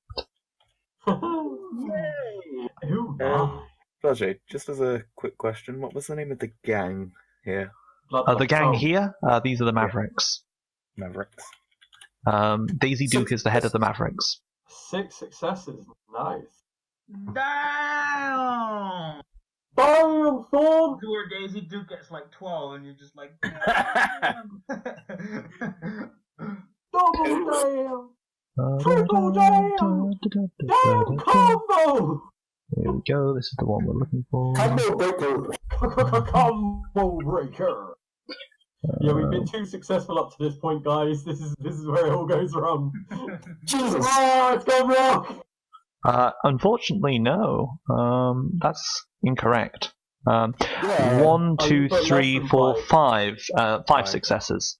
Not Yeah. 9. Put less than- 5 successes means you net 1 success for you. So you say 10, and she says, "Well, I'm not being very specific in how I'd like it done, but you are right. I wouldn't like you to drag the dirt back home, but surely that's a simple matter for professionals. I see the angle you're going for. You want more. I can't do 10, but 8. All right. What I said? Yeah, I nod. What? You have yourself a deal. Good." She reaches down into it looks like a waste paper bin beside the deck chair which she sits on, and pulls out a innocuous white powder in a small plastic bag and tosses it onto the table before the 4 of you. And she says, "Well, this is the stuff I want. It's Horizon. And the Bloodletters, well, they're the only gang that knows how to make it. I had some of my boys take a look at it, but they've come up blank, so rather than mess about anymore, I want to know how it's made. I want that formula. I don't care much how you get it. I've told you who makes it and where they are. The rest, well, the rest is why I need professionals." And she smiles. Is this Right. like the cocaine of the future? I was going to say, it looks like cocaine. I mean, yep, it looks like cocaine. Nova Coke is a thing, and that is a white powder. She's identified this to you as Horizon. So something. Any of you can roll to know stuff about that if you wish. What knowledge skill could be used? Smuggling, gangs, chemistry. Those 3 skills would be useful. Drugs. If any of you have, like drugs specialization Horizon, that would be like the best skill you could have. Could I use biotechnology or medicine? Well, May I roll my chemistry? I don't think you could use biotechnology or medicine without actually analyzing the material. As a knowledge skill, I feel like you would have to investigate the components of it and then render your biotechnology to know about what effects it would have on the CD4 receptors and etc. Would it be alright for Joe to think back to some chemistry lessons she was looking into on the Matrix back in the day? Of course.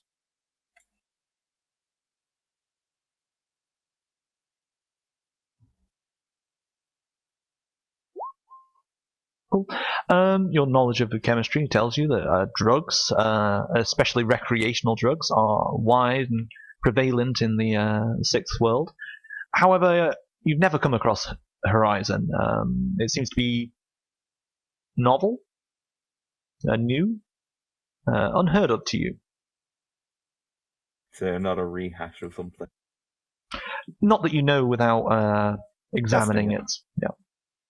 We do not have a laboratory. If you had some chemistry equipment, you could dissect what route it's come from and such. Unfortunately not. Well, I mean, we're still sitting in front of this Daisy Duke. She smiles pleasantly, her lips not faltering. Well, I think we're all agreed. Yeah, we'll do the job. We'll picks up the bag. Daisy Duke is Blase, sorry. Say again? How old would you call Daisy? Would you say Daisy Duke is? It's hard to place her. She looks as though she could be 18, but her manner suggests that she is not. Her skin and features have a tailored beauty about them, and the only blemish on her, as there are no wrinkles or signs of grey, are the thick, corded, dark black wires which crisscross beneath her skin. So she like does some, have cyberware then. it appears as though she has some transdermal cyberware. Okay. Transdermal is what? Beneath the skin, in the skin. Alright. If anyone has cyber technology or biotechnology, they could roll to know what that is. If anyone much cares. I can roll biotechnology. Go for it. 2 successes. You suspect they are wired reflexes. A common modification for people given to violent specializations that enable you to have reflexes faster than an elf on Novacoke. Paired with the battered shotgun that she has resting by her side, the doubts you may have had that this woman is the head of the Mavericks are quickly put to the side.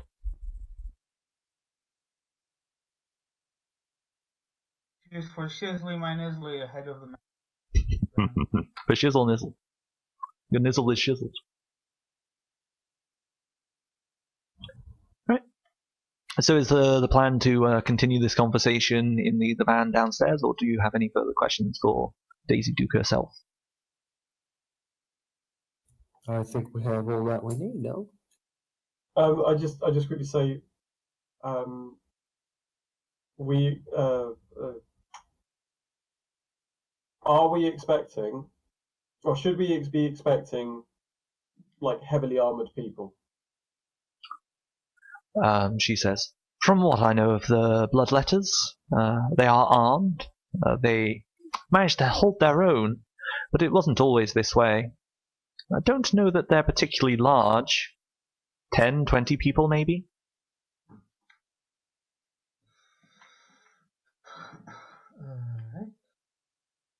I guess the reason she is using us instead of someone else is that she doesn't want to trace back to herself. Most likely. Right, well, we're not going to get anywhere without moving along, so shall we? A pleasure meeting you, Daisy. Likewise, I'm sure. As you stand to depart, she turns her attention back to the dance floor below, seemingly paying you no heed. Can I try and see what she's looking at? Looking at her eyes, make a perception roll. Look into her eyes. Perception. Looking into her eyes, it seems she's entirely spaced out and vacantly staring at nothing at all. Maybe she's just entranced by the lights dancing from the disco ball. What test do I need to make to see if she has a magic, if she's using magic or something?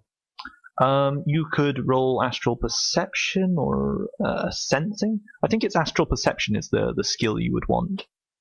That is it is a skill, right? Right? Astral perception. Listen to that song. Astral. No, there's a sensing.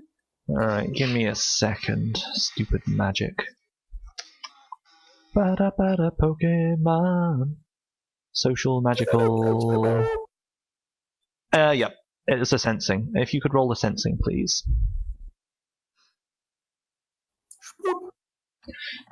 4 hits. Right. She has no magic. She has a reduced essence from cyberware. Yeah. She has no astral aura or enchantments or ongoing spells that you would be able to detect that you would probably not expect her to have. You can tell that she does indeed have cyberware throughout her body, wired reflexes. You can sense cortical implants in the base of her spine. There are large inorganic sections in her forearms and hands.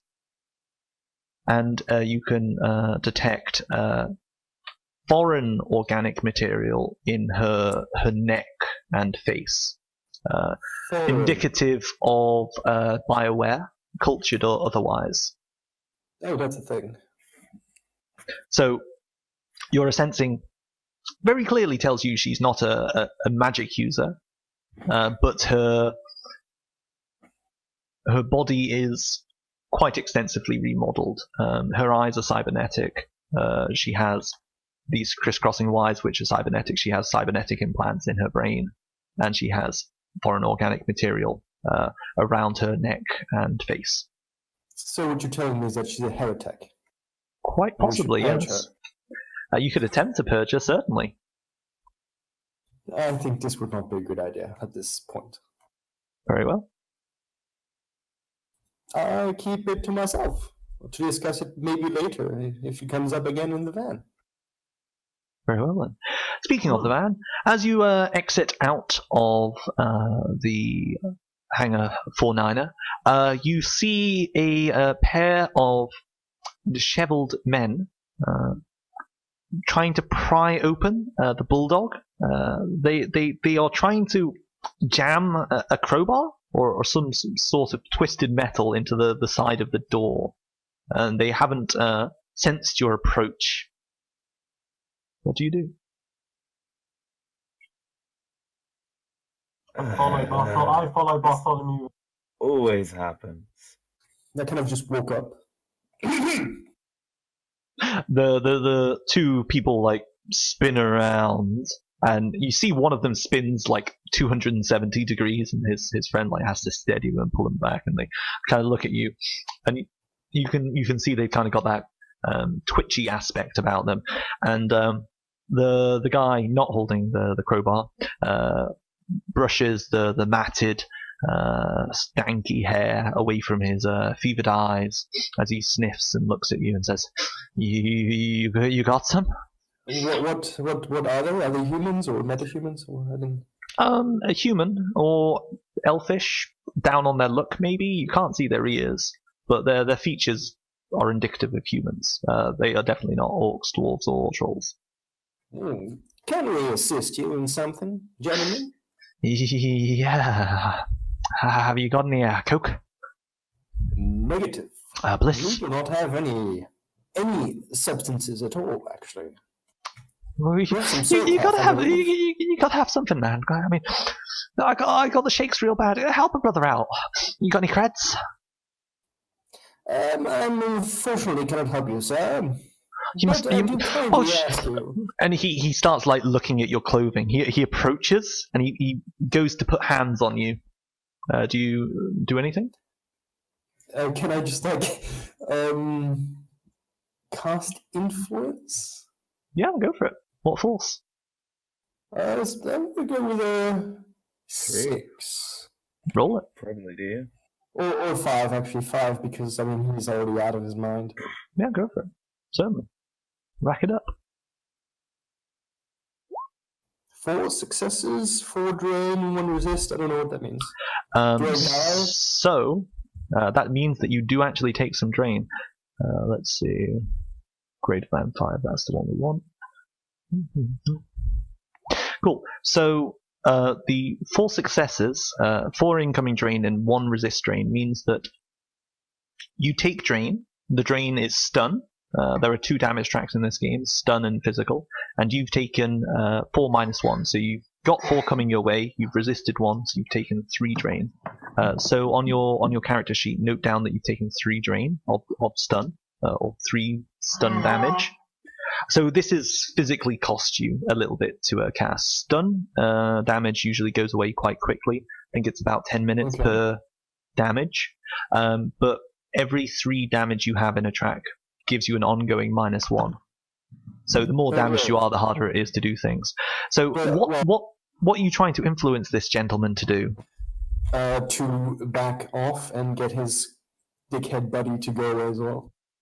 So he like moves forwards to put hands on you, and suddenly his manner changes, and he just like right, and he like shakes his head as though listening to some ethereal voice whisper in his ear. He takes a couple of steps backwards, turns around to his friend, and says, "There's nothing here, Frank. Let's go." And his buddy with the crowbar like pushes him away from him rather violently, causing the man to like tumble down, fall on the floor. And Frank, the man with the crowbar, like moves forward and says, "I don't care what Jemmy says. I know you got something on you. Look at those rags. Look at those rags you're wearing. Those aren't common people rags. You've got something, haven't you?"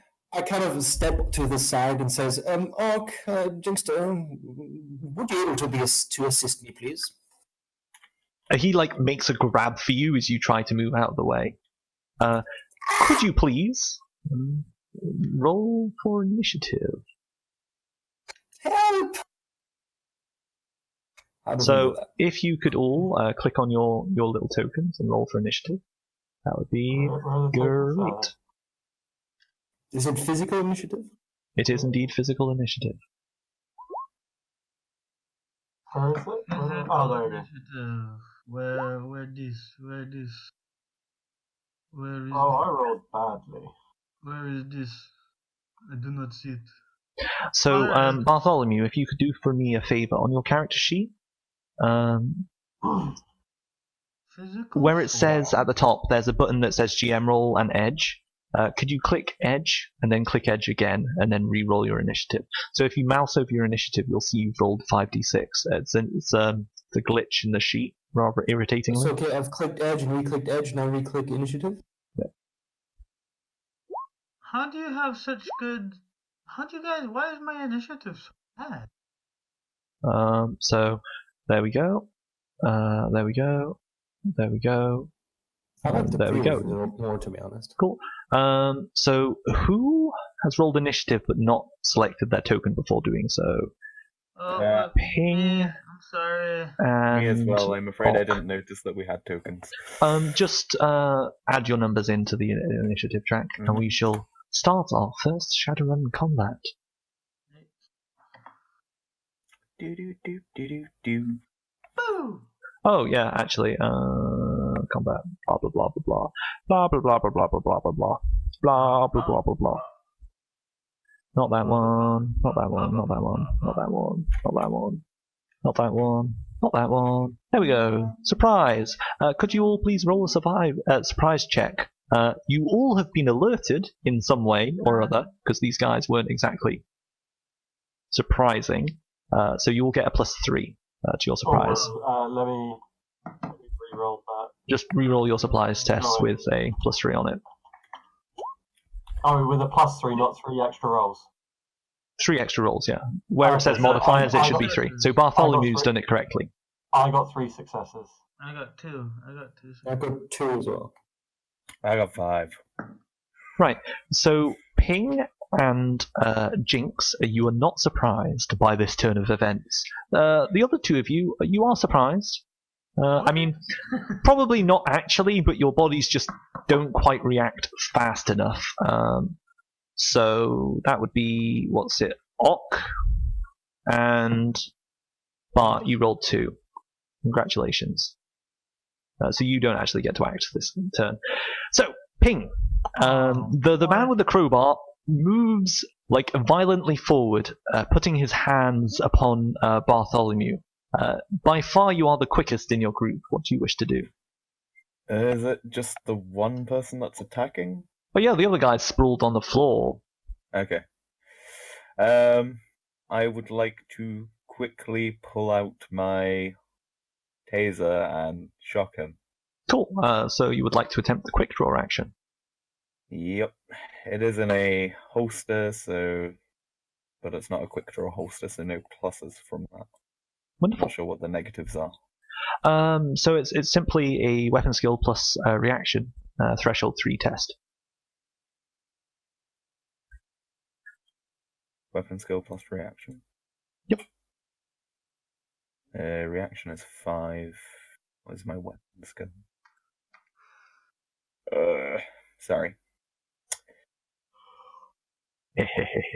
It's this one. With 2 successes, you are unable to quick draw it and fire with the same action. However, you are able to just pull it out and then shoot him with your next action. Yep. Cool. So you pull it out. There's a bit of a moment where it's like, ooh, and then you just shoot him. Make an attack roll.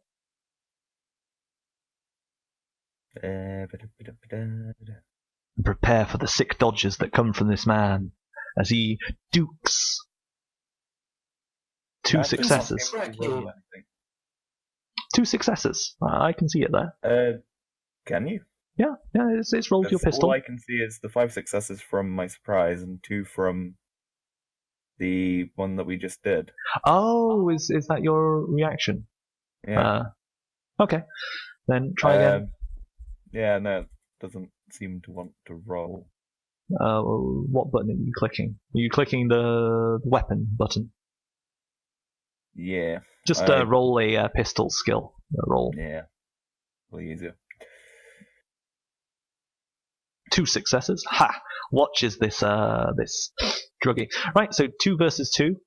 So, in the event of a tie, your attack hits but deals no damage. Unfortunately for this gentleman, taser darts are contact. So, as the taser darts brush him, they deliver a jolt of electrical energy through him. What's the damage for your taser? I believe it is 10. Let me double check though. Damage value 9, sorry. Damage value 9. That is unfortunate for this poor gentleman. Electrical damage, blah blah blah blah blah blah blah blah. It's treated as stun, -1 dice ball, -5 to his initiative. Also his initiative becomes that. And let's see if he is still standing. I hope not. Boop. Ha ha ha ha. Look at him. Ooh, that's actually really good. That's a ridiculously good roll. For him, Yeah. Cool. 3 successes on everybody. So you fire the taser darts at him, and they streak past him. It almost looks like they don't hit, but as they pass by, there's like a discharge of electricity, and it jumps into the guy through the metal bar he's holding, and he like yelps in pain. Jinxter, what do you do? So there's 2 guys? There's 2 guys, one who's sprawled on the floor, having been pushed over by his buddy, and one dude wielding a crowbar that's trying to grab Bart. Who's had a shocking experience. Haha! So the guy that's on the floor. Yes, Yep. Chris. I'd like to use the acid stream spell, Jesus. Yes? and I wanna burn him. Cool. To be clear, the man on the floor is not a combatant. You wanted to walk away. Oh, He was retreating when his buddy went, now we're having none of that, and rushed Bart. yeah, but if he retreats, then he warns people. Entirely He was true. retreating before the combat began, though. So, Jinxter, what is the action you would wish to do?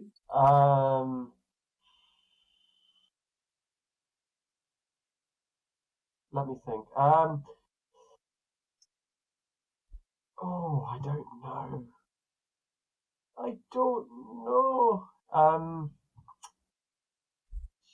Let's.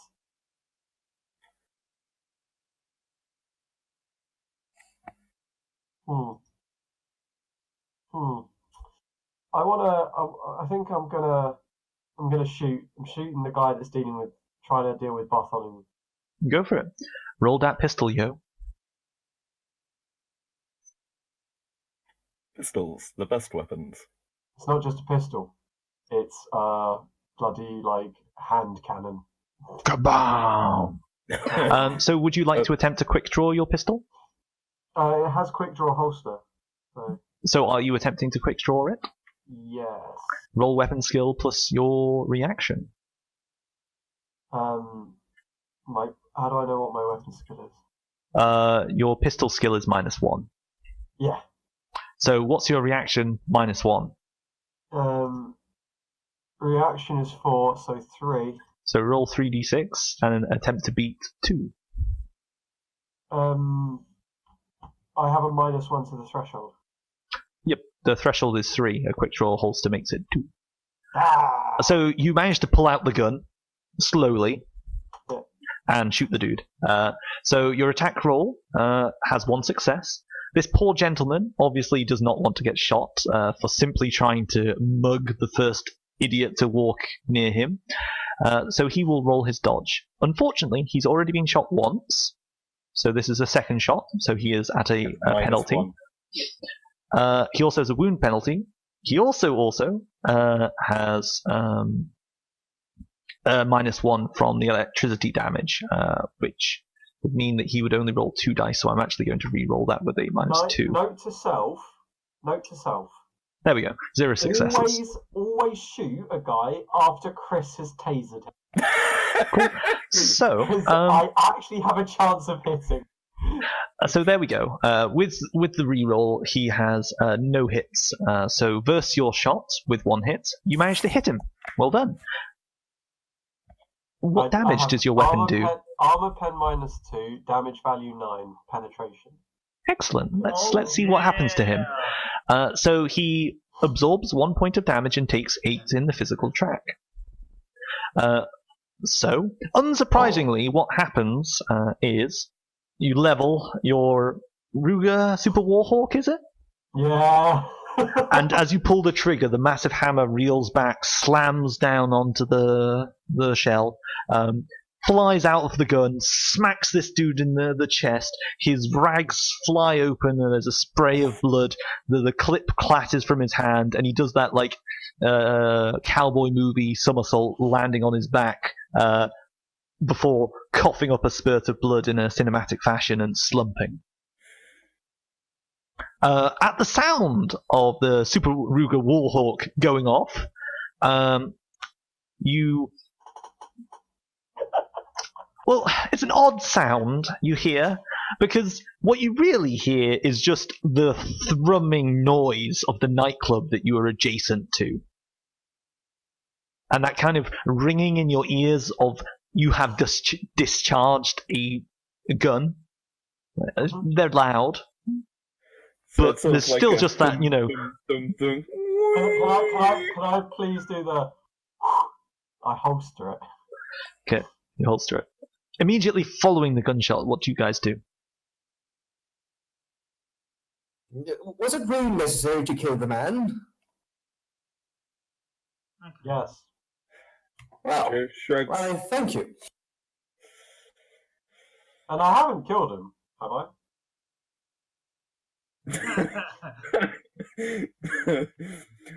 I don't know if you know what not killing is, but No, but as in, Blighted, have I killed the man? You look at him. He's hanging on by the barest thread to the realms of I heal mortality. You wish to cast the heal spell or use first aid? I cast the heal spell. Cool. At what force? What force would be recommended? Because I'm still learning. Let's see. What does heal do? Health spells. Heal. Blah blah blah blah blah blah blah blah blah blah blah blah. The more hits you get, the more you heal. You damaged him for 8 damage. In order to get 8 hits, you would have to use it at power 8. I don't want to get all 8 hits. I just want to No. get alive. Bigger question: is he stable? Of course, he's stable. Okay, because if he's not stable, heal doesn't work. I can Yeah, you'd have to use stabilize stabilize. him as well. I have stabilize as well. So I have a lot of things. That's why I asked the question. The man in I'll question do it. is indeed stable. So if I do it at force 4, Blage, You could heal him for up to half of the damage you just dealt. And he Meaning that is one really- day he might tell the day where he tried to mug the friend of a troll, He doesn't remember much. Just a ringing in his ears. I'll do it at force 4. 2 Cool. successes. Alright, and you have resisted all of the drain. Absolutely no problem. What does this look like? How does your magic appear to the mundanes? To AKA the me. mundanes, to the mundane. And, Oh yeah, every time you keep saying magic users, I'm always like, yeah, that's not me. And I just remembered, I'm a magic You're a magic user. Remember, Rod, I am the only non-magic user in the group. Oh my god. To Ping and everyone else, that is a mundane that maybe has witnessed. What they see is some earthy spirits sort of begin to gather round as I like. I'm muttering to myself. I'm calling the spirit. That's how I channel magic. And these earthy spirits begin to like surround the man and begin to close his wound. Like think little earth fairies. Who are you? Fair enough. I look at the earth fairy. Would I know I'm a magic caster, Blighted? Yes, it's something innately true about yourself. You like to you to you you feel it as surely as you feel your muscles move. No, but that's it. Would I know it's magic? I mean, it depends how intelligent your Olk is. My what? Oh, my character. Yes. He's fairly intelligent. And then I suspect you would both know what magic is, and that you are magical. I suspect the first time someone tried to stab you and you felt it twist away from your body without even cutting your cloth, you knew. Alright. Sounds fair enough. Also, you've probably watched Trid shows with adepts in it, you know, and been like, oh man, it's so cool, look what he can do running up walls. I suspect, given that you also can run up walls, you've connected the dots there. Alright. Just a suspicion.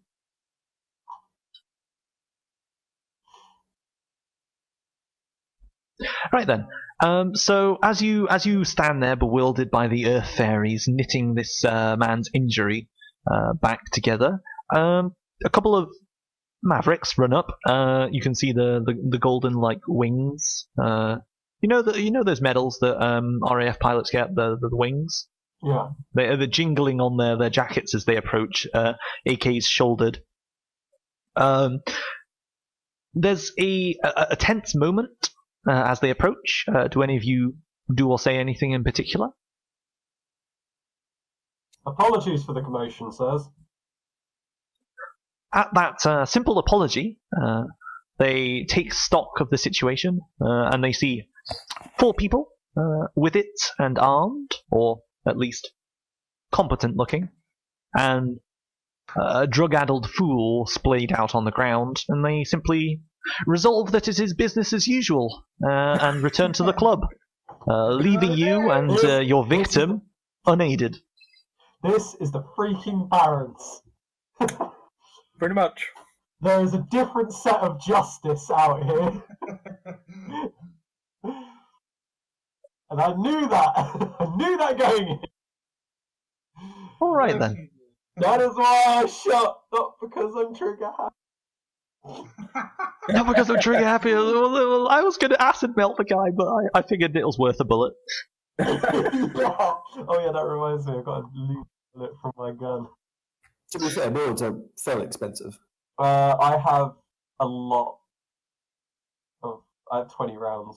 So 19 rounds. 20 rounds.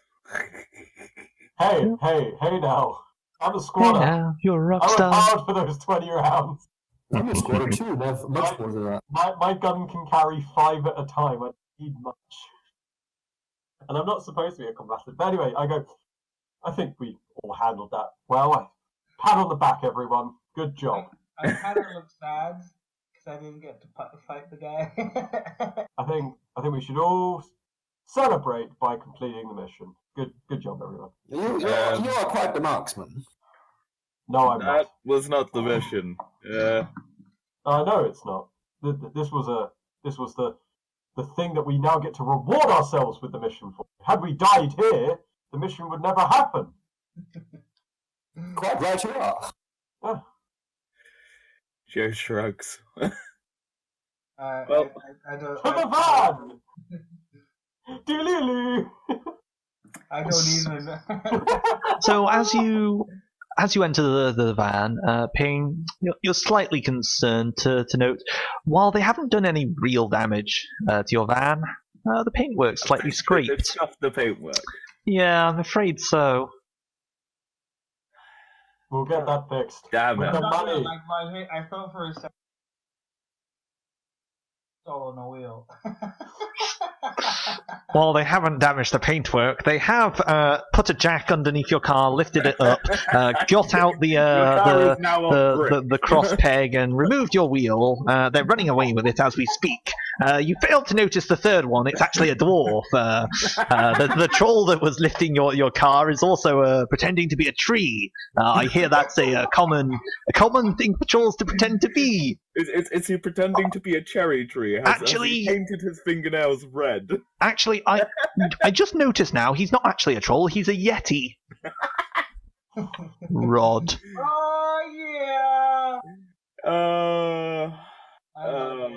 I'm gonna have to call Amelia when we finish this to touch this up. Right. So, Hop up into the van. do you navigate your van on the way out through the same path you took? Unless there's an easier path through. Which Running over people? No, we're not going to run people over. I will Cool. navigate through the same path. Make a roll, +2 situational modifier. You've done it once. Where are we? Drive pilot ground vehicle. Yeah, that one. 2. Limit of handling 3. 3. Yep, it's no problem. This time, as you go over that piece of broken wing, you slow down a bit so that Jinx's bulk doesn't cause the air to kind of land in your suspension getting buckled. Perhaps you even make a mental note next time you speak to what was her name, Olivia? Amelia. To get your suspension upgrade the stiffened. suspension. Yeah. Right, and you set off on your way. Are you heading straight to the area of the mission? Well, as we draw up to the edge of the compound where the gates are, I say, right, chummers, we've got some planning to do. We can either head straight over towards the location and plan on the go, though I'd rather have a little bit of advanced planning, or we could head back to my place. I'd You like as to. a base of operations. And that's rather forward of you. You haven't even invited us to dinner. Ha!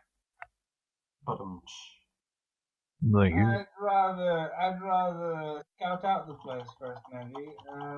I think we should just go in. Would it be wise of me maybe to go in and pretend I want to be a recruitee?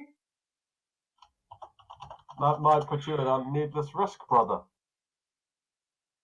But you know how much I like needless risk. Well, I appreciate that in the forwardness of your ideal. We should first maybe break down the problem that we're facing. I mean, we're supposed to steal, obviously, the chemical composition of this here drug. And Right? I don't think it's going to just be written on a piece of paper inside a safe. So maybe perhaps we might actually have to question some of the chemists.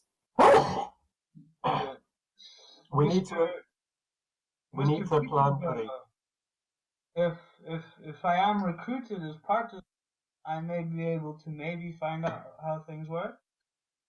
Well, you would certainly become an underling, but more in the hired gun department, in the muscle department, not in the research or chemical department. But if what Daisy says is true and there are only about 20, I mean, we could plan an attack, and I'm already inside, right? And if we do plan the attack, I just start beating people up inside. Last I checked, we are Shadowrunners, not assassins. I mean, I'm trusting your and your compadre's abilities to effectively take care of business. However, I do believe there might be too many for all of us together to fight. Because I am personally completely useless in a fight, as you've clearly seen. And I believe that Jinxter said that it was a lucky shot. Well, to be honest, I think we can all agree that we were asked to do this quietly anyway. So, Yes. best bet would be to scout out, find out what we can, and come up with a plan from there. And if worst comes to worst, all we need to do is grab one of those chemists, and you leave him with me for 10 minutes, and I'll have what we need to have. I don't even want to ask how you'd find that out. Probably Well. using magic or some torture technique. I'm not a torturer. That is beneath me. I'm not a barbarian. Oh, fair enough. Well, we know the location of their compound, correct? Correct. We could send in Sergeant McFly. That is indeed true. You could. I still like my plan. There are a Well, number of this is things you simple. could do. It is simply your job to tell me what you wish to do. Bartholomew. It's up to you, man. Oh, well, how, Orc, is it? Yes. How good are you with, I mean, you want to infiltrate, but to what means would this infiltration work? I mean, what would you get out of it? Being the hard muscle, you might not have access that you need. Well, let's wait and see what my first day on the job entails. Well, with a name such as the Bloodletters, I don't think it's going to be a cozy day by the fireplace. 1 second.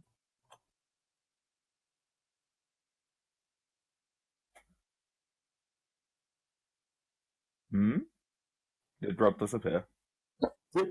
He did indeed. He said 1 second. Now might be an excellent time to take a short 10-minute break. Yeah. All right. Yeah. And Yes, return at 3 o'clock. Yeah. Sounds good. That's not 10 minutes, though. It's 20 minutes, but that's fine. Indeed. We will take a break, a 20-minute break, and we will be right back. So if you've been watching the stream, stay tuned, and we'll be back in a short while. And if your name is Rodrigo, when you get back, please read the chat. Bye for now.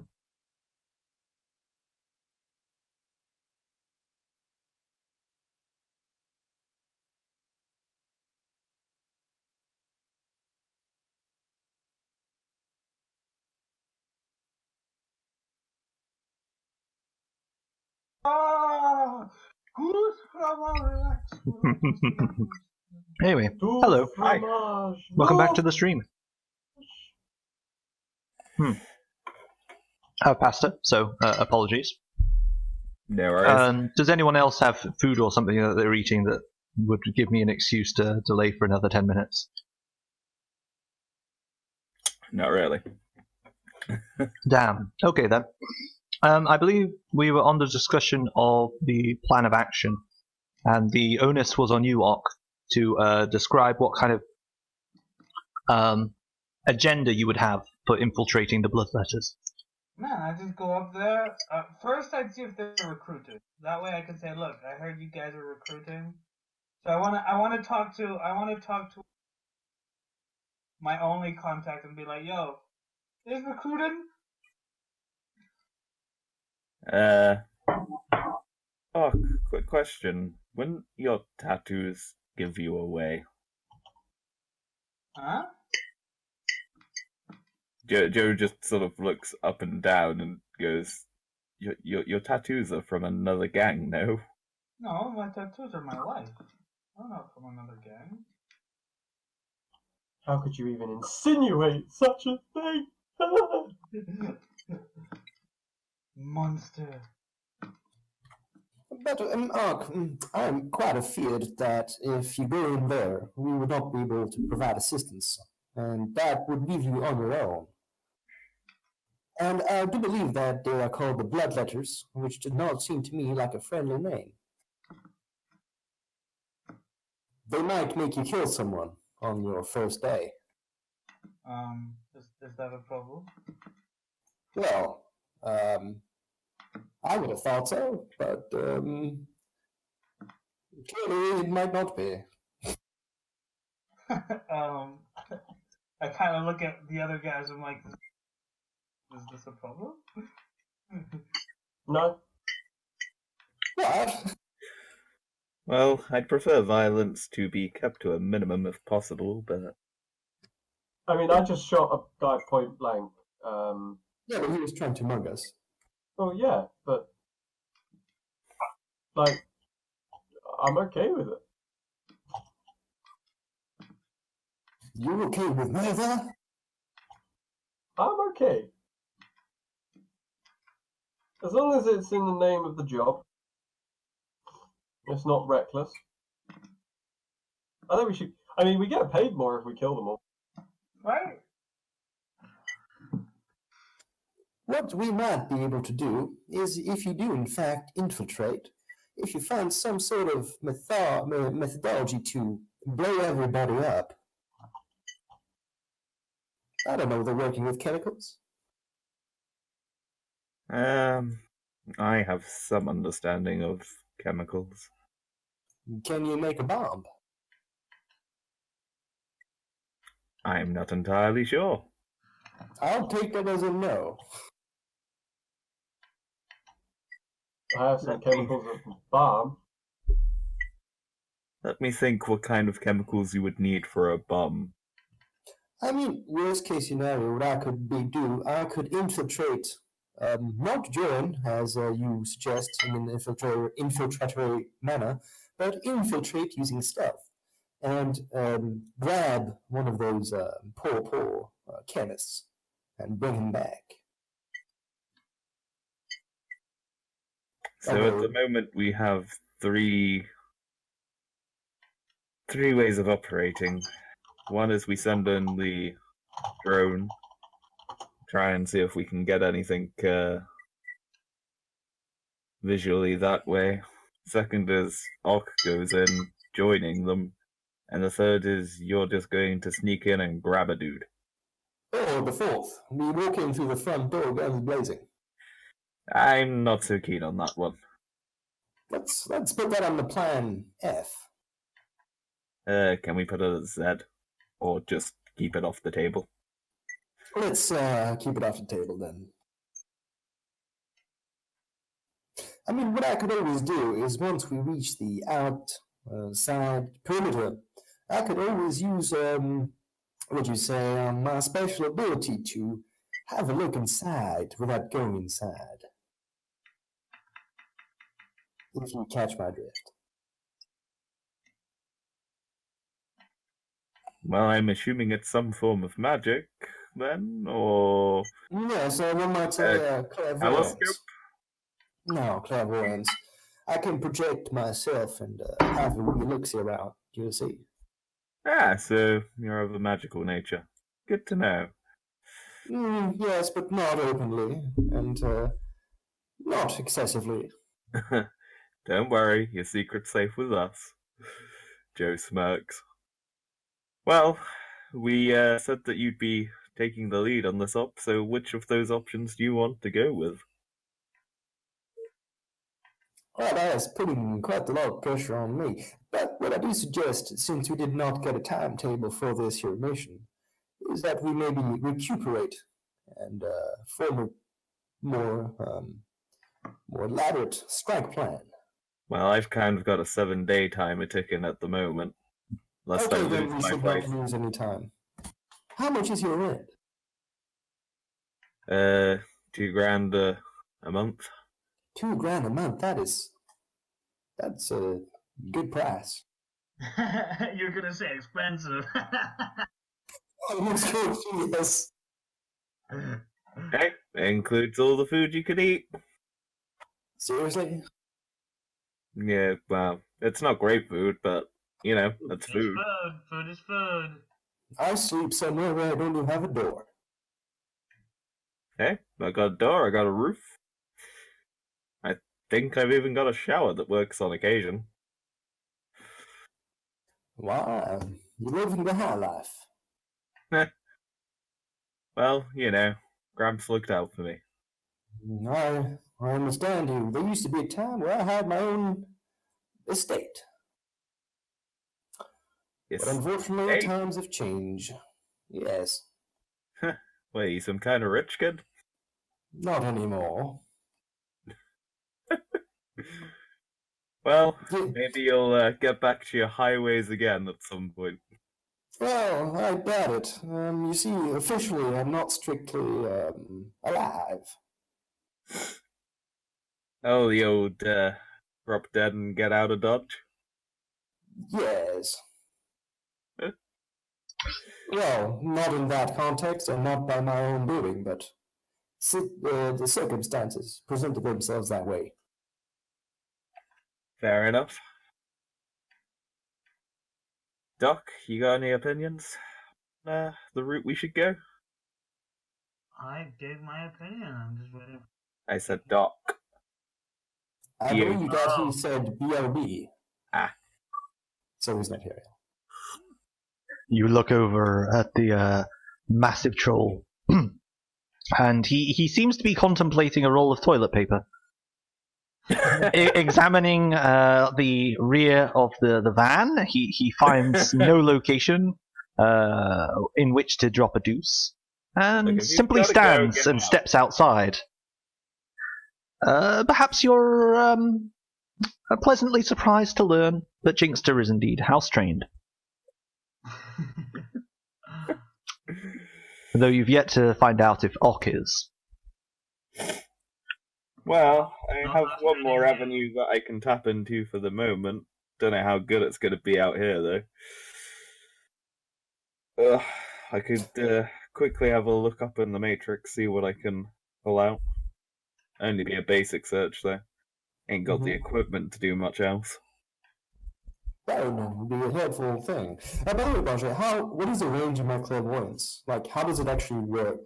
The range on your clairvoyance will be determined. Because it's a touch spell, but it's like on myself. It just says like a subject can see this distant. It's not very clear. Let's have a look. It's in analysis, or what's it? Detection, right? Detection, yes. Detection, spell, clairvoyance, range is touch. Excuse me? Bless you. Within the sensory range, directional. Let's find out. Spells, range, line of sight.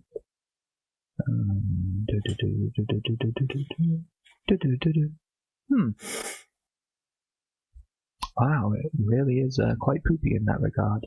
Yeah, it's like really general. It's like, yeah, you can see somewhere in the distance, within the spell's limits, Clairvoyance, passive, directional. It says in the range of the spell, right? Yeah, but So the let's range see. of the spell is touch, so myself, I can The see passive to sense move. is simply on while the spell is sustained. Active. Standard range of the sense of a detection spell is its force times the caster's magic in meters. Clairvoyance will allow you to see the force times your magic rating in meters from you. So if I use it at magic rating 12, I can see a clairvoyance of 12 meters. What's your magic? 6. So the maximum you could use it at is 72 meters for 12 force and 6 magic. Okay. That's a kind of shitty thing, but True. still not bad. There is also the option of simply going into astral space and having a little look round as an astral person. But Something which I believe 2 of the 4 of you have. I'm not sure if Orc took the ability to phase into astral space. I don't even know what that means. Oh, you shift out of your body and you fly through the world as a spirit. What skill do you need for this? Astral projection, isn't it? Yeah, I believe if you're a magician or a shaman, you automatically have it. Astral perception, I think, is the skill. Let's find out. I have astral perception. As a skill? No, I don't. I have a sensing, counterspelling. I have astral perception. But adepts can't astrally project. They can get it as a power, I believe.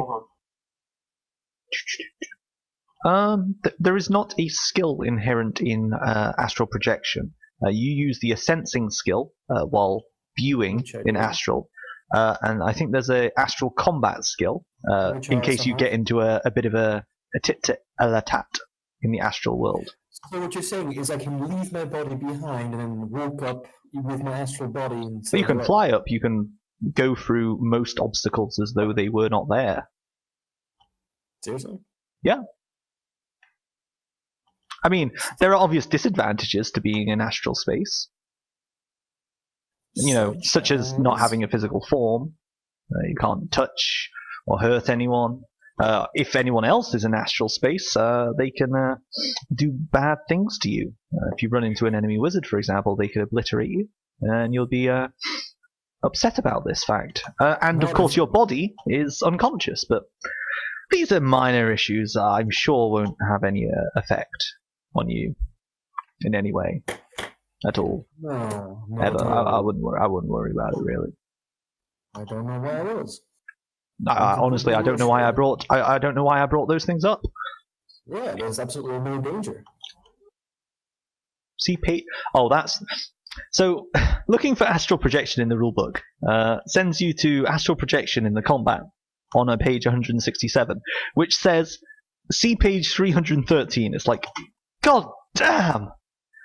Look. Oh, I can't astrally project. You're right, Nick. I can perceive. Astral perception. Yeah, you can perceive astral projections, but you can't project just. Yep. A purely astral form, such as a spirit or astrally projecting a magician, can interact with the physical plane by manifesting. Manifesting is a psychic effect that makes yourself visible and audible on the physical plane through act of will. So yeah, I mean, you can use astral projection and or clairvoyance. Yeah, but clairvoyance has like a 72 meters max range, which will then also burn me out simultaneously. That also burns you out? Yes, yeah, because you'll be casting a range 12. Well, 12 minus 3, it's 9, and I have 11. Nope. Yeah, well, I have 11 totals for the stun, which means that unless I get at least 1 or 2 hits, resists, I pass out. I don't see any problem with that whatsoever, Bart. Well, you would say that, wouldn't you? Actually, I would actually have because I have a +2 to all of the a +2 detection. It's great. Gotta love that +2. It gives yourself a large distraction against enemy force. Yes. Or I could use another spell which I may or may not have due to being a magician. And just disguise myself. Yeah. Or just turn invisible. Yeah, there are many spells that can serve as your access to the information you require. As a GM, I can tell you in exhaustive detail the things you could do, but only you can tell me what you're going to do.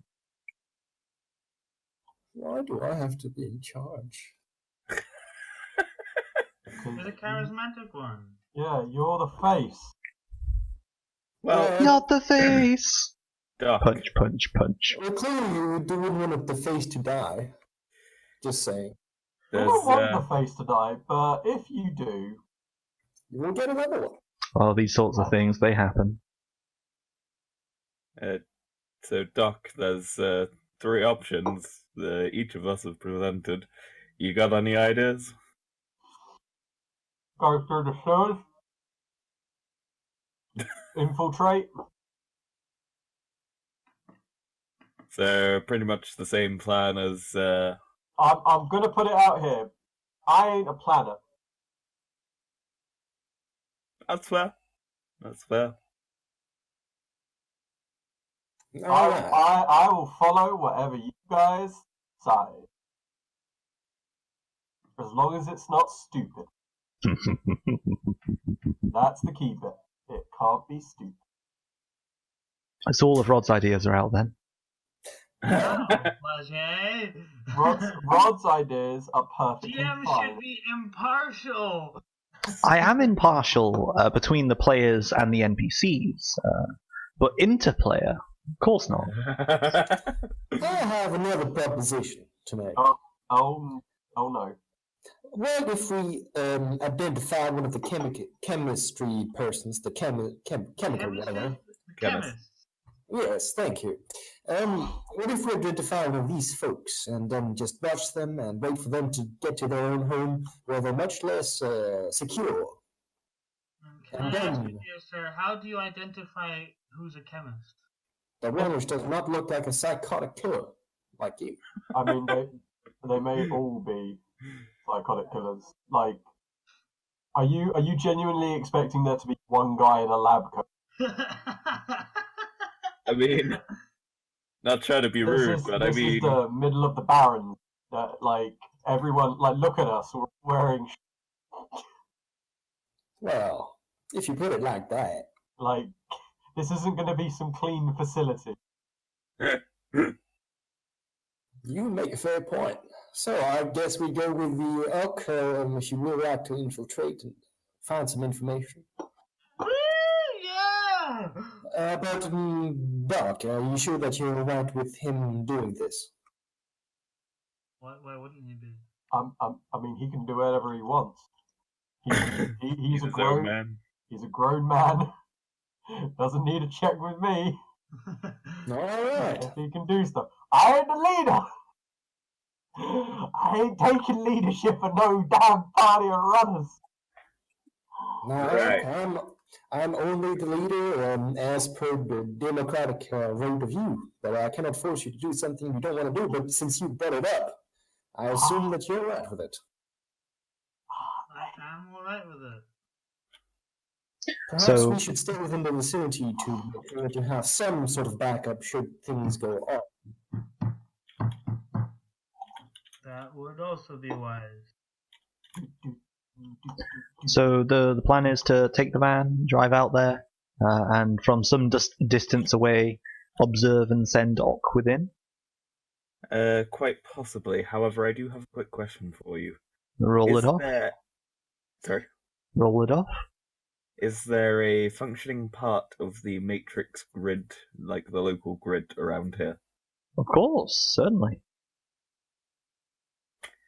I would like to, using my data jack, plug into my comlink and perform a quick search on the matrix for the architecture, sort of building layouts in the area that the blood letters are in. Cool. So as you jack into the public grid, you're reminded once again of how shit a place the Barrens is.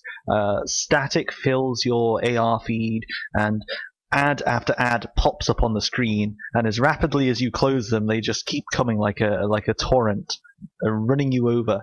Finally, you manage to get past the break wave of the entry into the grid, and you look up and you see the beautiful emerald sky stretching out before you, with the floating monoliths just at the edge of your render distance, high above.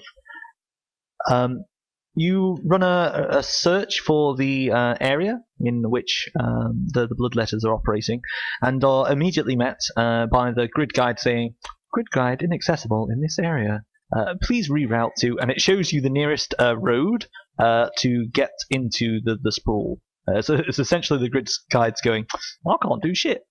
Obviously, you would like a more detailed look in than this. Is there a matrix use skill? There is. Let's see. Hang on, let me just pull it up. Go to page. Somewhere around 266. No, it's not 266. It's further back. Not software. It'll be like No, it's use. computer. There we go. Computer. Could you roll a computer logic test limited by the data processing of your comlink? Your comlink is rating 3. Cool. That's the limit for your test. A computer check, if you will. 3. Cool. You managed to cut through the hash and noise, and eventually you find the listing for the building that you are looking at. Last listed, it is it's a factory complex owned by the Mitsuhara Corporation. They were bought up a number of years before this area became the Barrens. They're a mobile phone producer, and there are no public records of the schematics of the building or any other poignant details.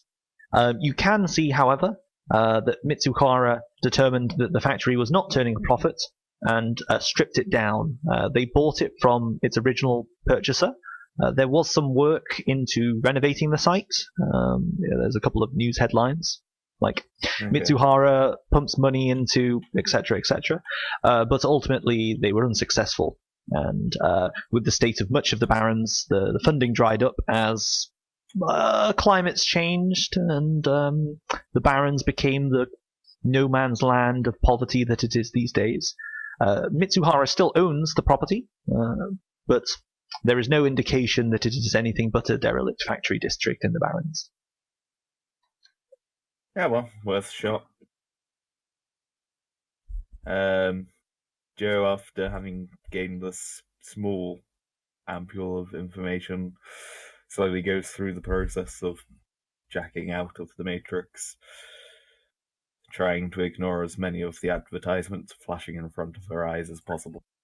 Following your search of the Mitsuhara Comlink factory, you get a number of adverts of Metalinks and Evo Hybrid Delta 3s, another brand of Comlink, flashing up, and with like a 3-star rating next to them, going, "Oh, best budget Comlink ever." I know, I own 2 Metalinks. Yep.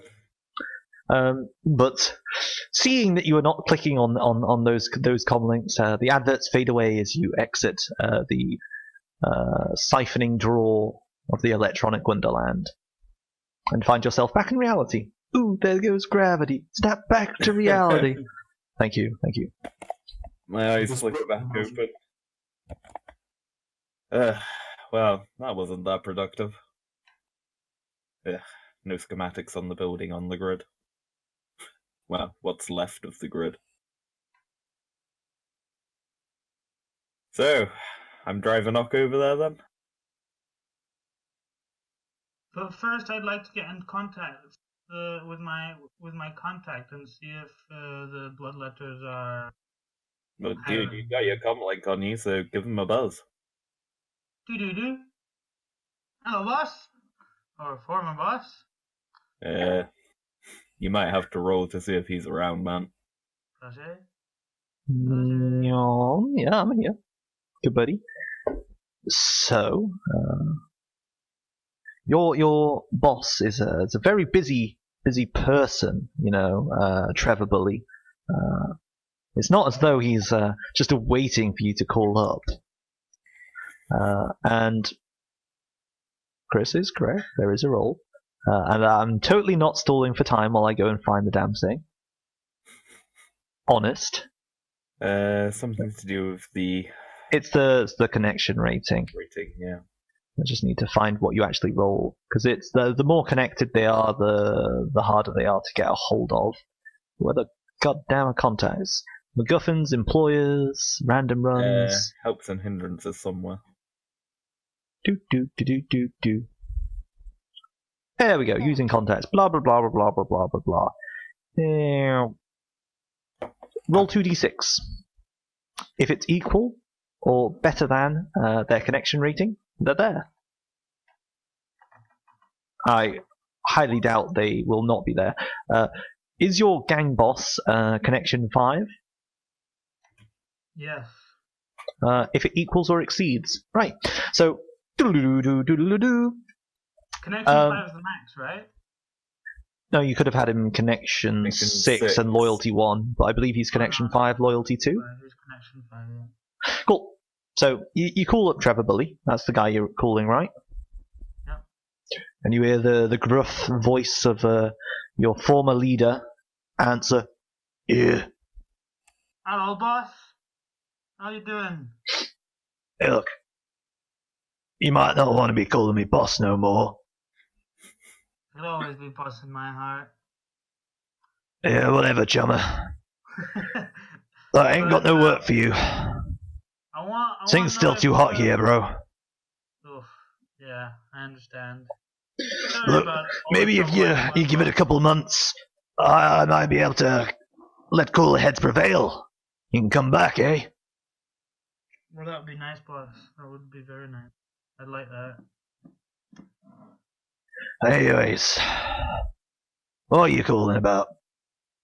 I would like to know if you know whether a gang called the Bloodletters are recruiting. Oh, bloodletters, eh? Heard about them. Nasty piece of work. There weren't anything other than a Dreck stain on the boot till recently, but they've started pulling punches above their weight. They recruiting? Hey, Hawk. Roll edge. How do I roll edge? Roll a number of d6 equal to the amount of edge you have.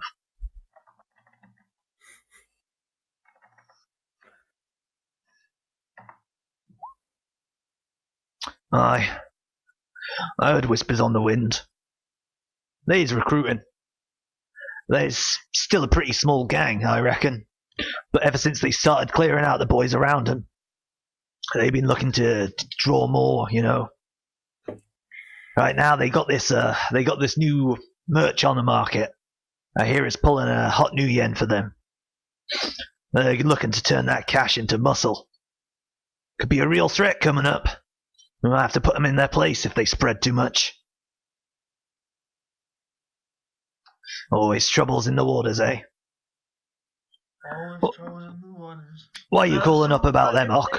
If they happen to run into it, there's no problem, right, boss? Huh? If they happen to run into an accident, there's no, right, boss? That's no sweat off my brow, chummer. All right. Thanks so much, boss. And well, let me know if you need me for anything. You know I'm your man. You maybe again soon, eh? We'll see. Doggo will quiet down. He shouts the loudest, but the dog that barks won't bark forever, eh? That's true, boss. You know I was a right run. You're still a runt, but you're my runt, chummer. Thanks, boss. I owe you one. You do? You see the little picture, the selfie of Bully Trevor disappear as it winks away. He's recruit.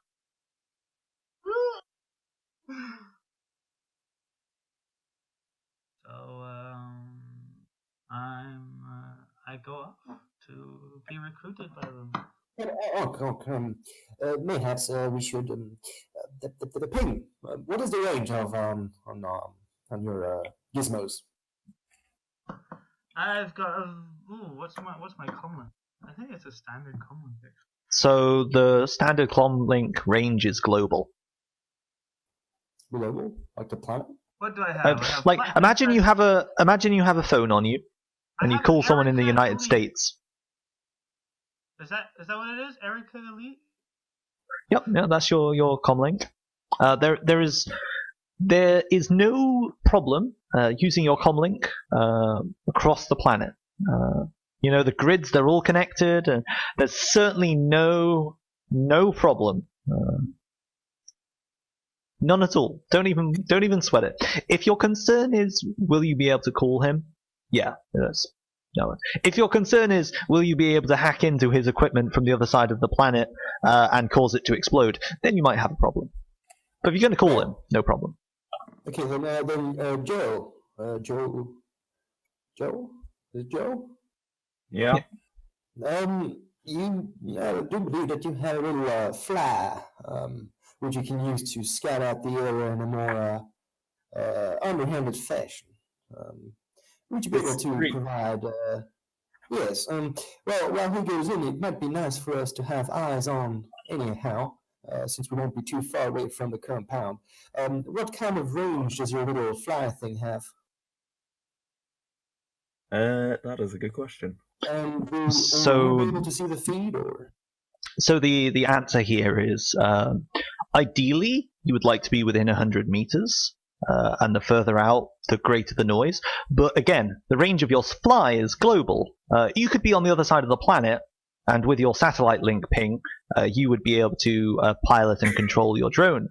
The only problem is the level of control that you would have over it. From 100 meters to a kilometer, you're going to be at a slight disadvantage. Beyond that range, you're going to be suffering high degradation. But you could quite easily set up a couple blocks away from this location and have perfunctory trouble that you experience nearly all the time you're operating in the Barrens, but not a beyond the expected hindrance. And would Joe then patch into the matrix and see the feed inside her head, or? Don't even need to patch into the matrix. Can run it through my LCC. Share it with you in VR if you need. I'd rather avoid the use of VR. Not quite built for it, but it'd be good if you had eyes on Arc. Sorry, in case AR is what I meant. Same thing. All of those technological things, they hurt my head and make me feel ill, you might say. But it would be good if we had eyes on Arc while he did all the heavy lifting. Sure thing. Set up a couple of blocks away. Yes. Maybe find a broken building that I can just drive the van into for a bit of camouflage. W kind of looks out the windows and says, "It shouldn't be too hard." Cool. So the plan I'm hearing is you're gonna drive up as a four, scout out the outer perimeter, find some area like a bombed out building that you can pull the van into, set up in Overwatch, and then you're gonna kind of dispatch Ock to infiltrate Mano O. Hey dudes, want to hire a orc to punch things style? Is that the vibe I'm getting? Yep. Pretty much. Righty-ho then. In which case, Miss Ping, could you please for me roll a perception test? Just for myself or for my drone? No, just for yourself as you drive around trying to spot an area to stash the van. What is perception under is the question. It's a skill. It's on the physical.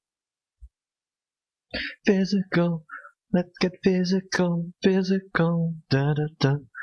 So a single success.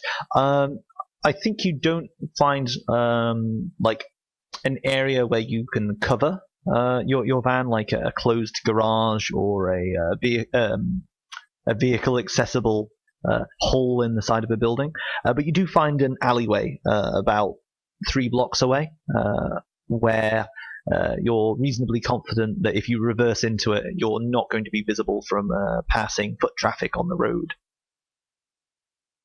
Okay. Is there a bin or anything near that alleyway? You can like close off the alleyway with one of those big green rolly dumpsters. Yeah, I'm thinking if I close off the other end of the alleyway so that I can drive out, but It's a dead end. There's only one okay. In which case, one yeah, exit into it. The other end ends in a pile of essentially rubble, as two of the buildings have kind of slumped together, creating a curtain wall. I will bring the van into said space. Oakley dokley. Yeah, So nice little scouting spot. okay. So, pulverized cinder blocks, caked barbs on rusted wire, and shattered windows make up the remains of the once industrious factory. Noxious smoke billows out of the southern end while a trio of gangers sit atop the carcass of a Mitsuhama wagon. The area surrounding is a bleak industrial wasteland, resplendent with open sewage pipes, broken roads, and burnt-out wrecks, as well as the debris of the less sturdy buildings. And I think this is probably a good point to call it for the day, as we see Ok, confidently striding towards this mass of rebar and buildings, and we see him get ready to make the con roll to see whether we start a full-blown fight or not. What? I know, dude. Why only? It's still like 3:40. What? Yeah, man. Oh, 440 for other people. We've been playing for about 3 hours. I'm gonna call it here. I'll be around for Heroes of the Storm if you like. A short one. A nice, normal, elegant size one that doesn't burn out everyone's brains, so you can have the ideas floating around in there. And we'll pick it up from where we left off on Sunday next week. I don't like it. I love you too, Rodrigo. I love you too. I don't agree with it. I don't like it. Okay. So I am going to end the stream. Hang on, where are we at? Boop, boop.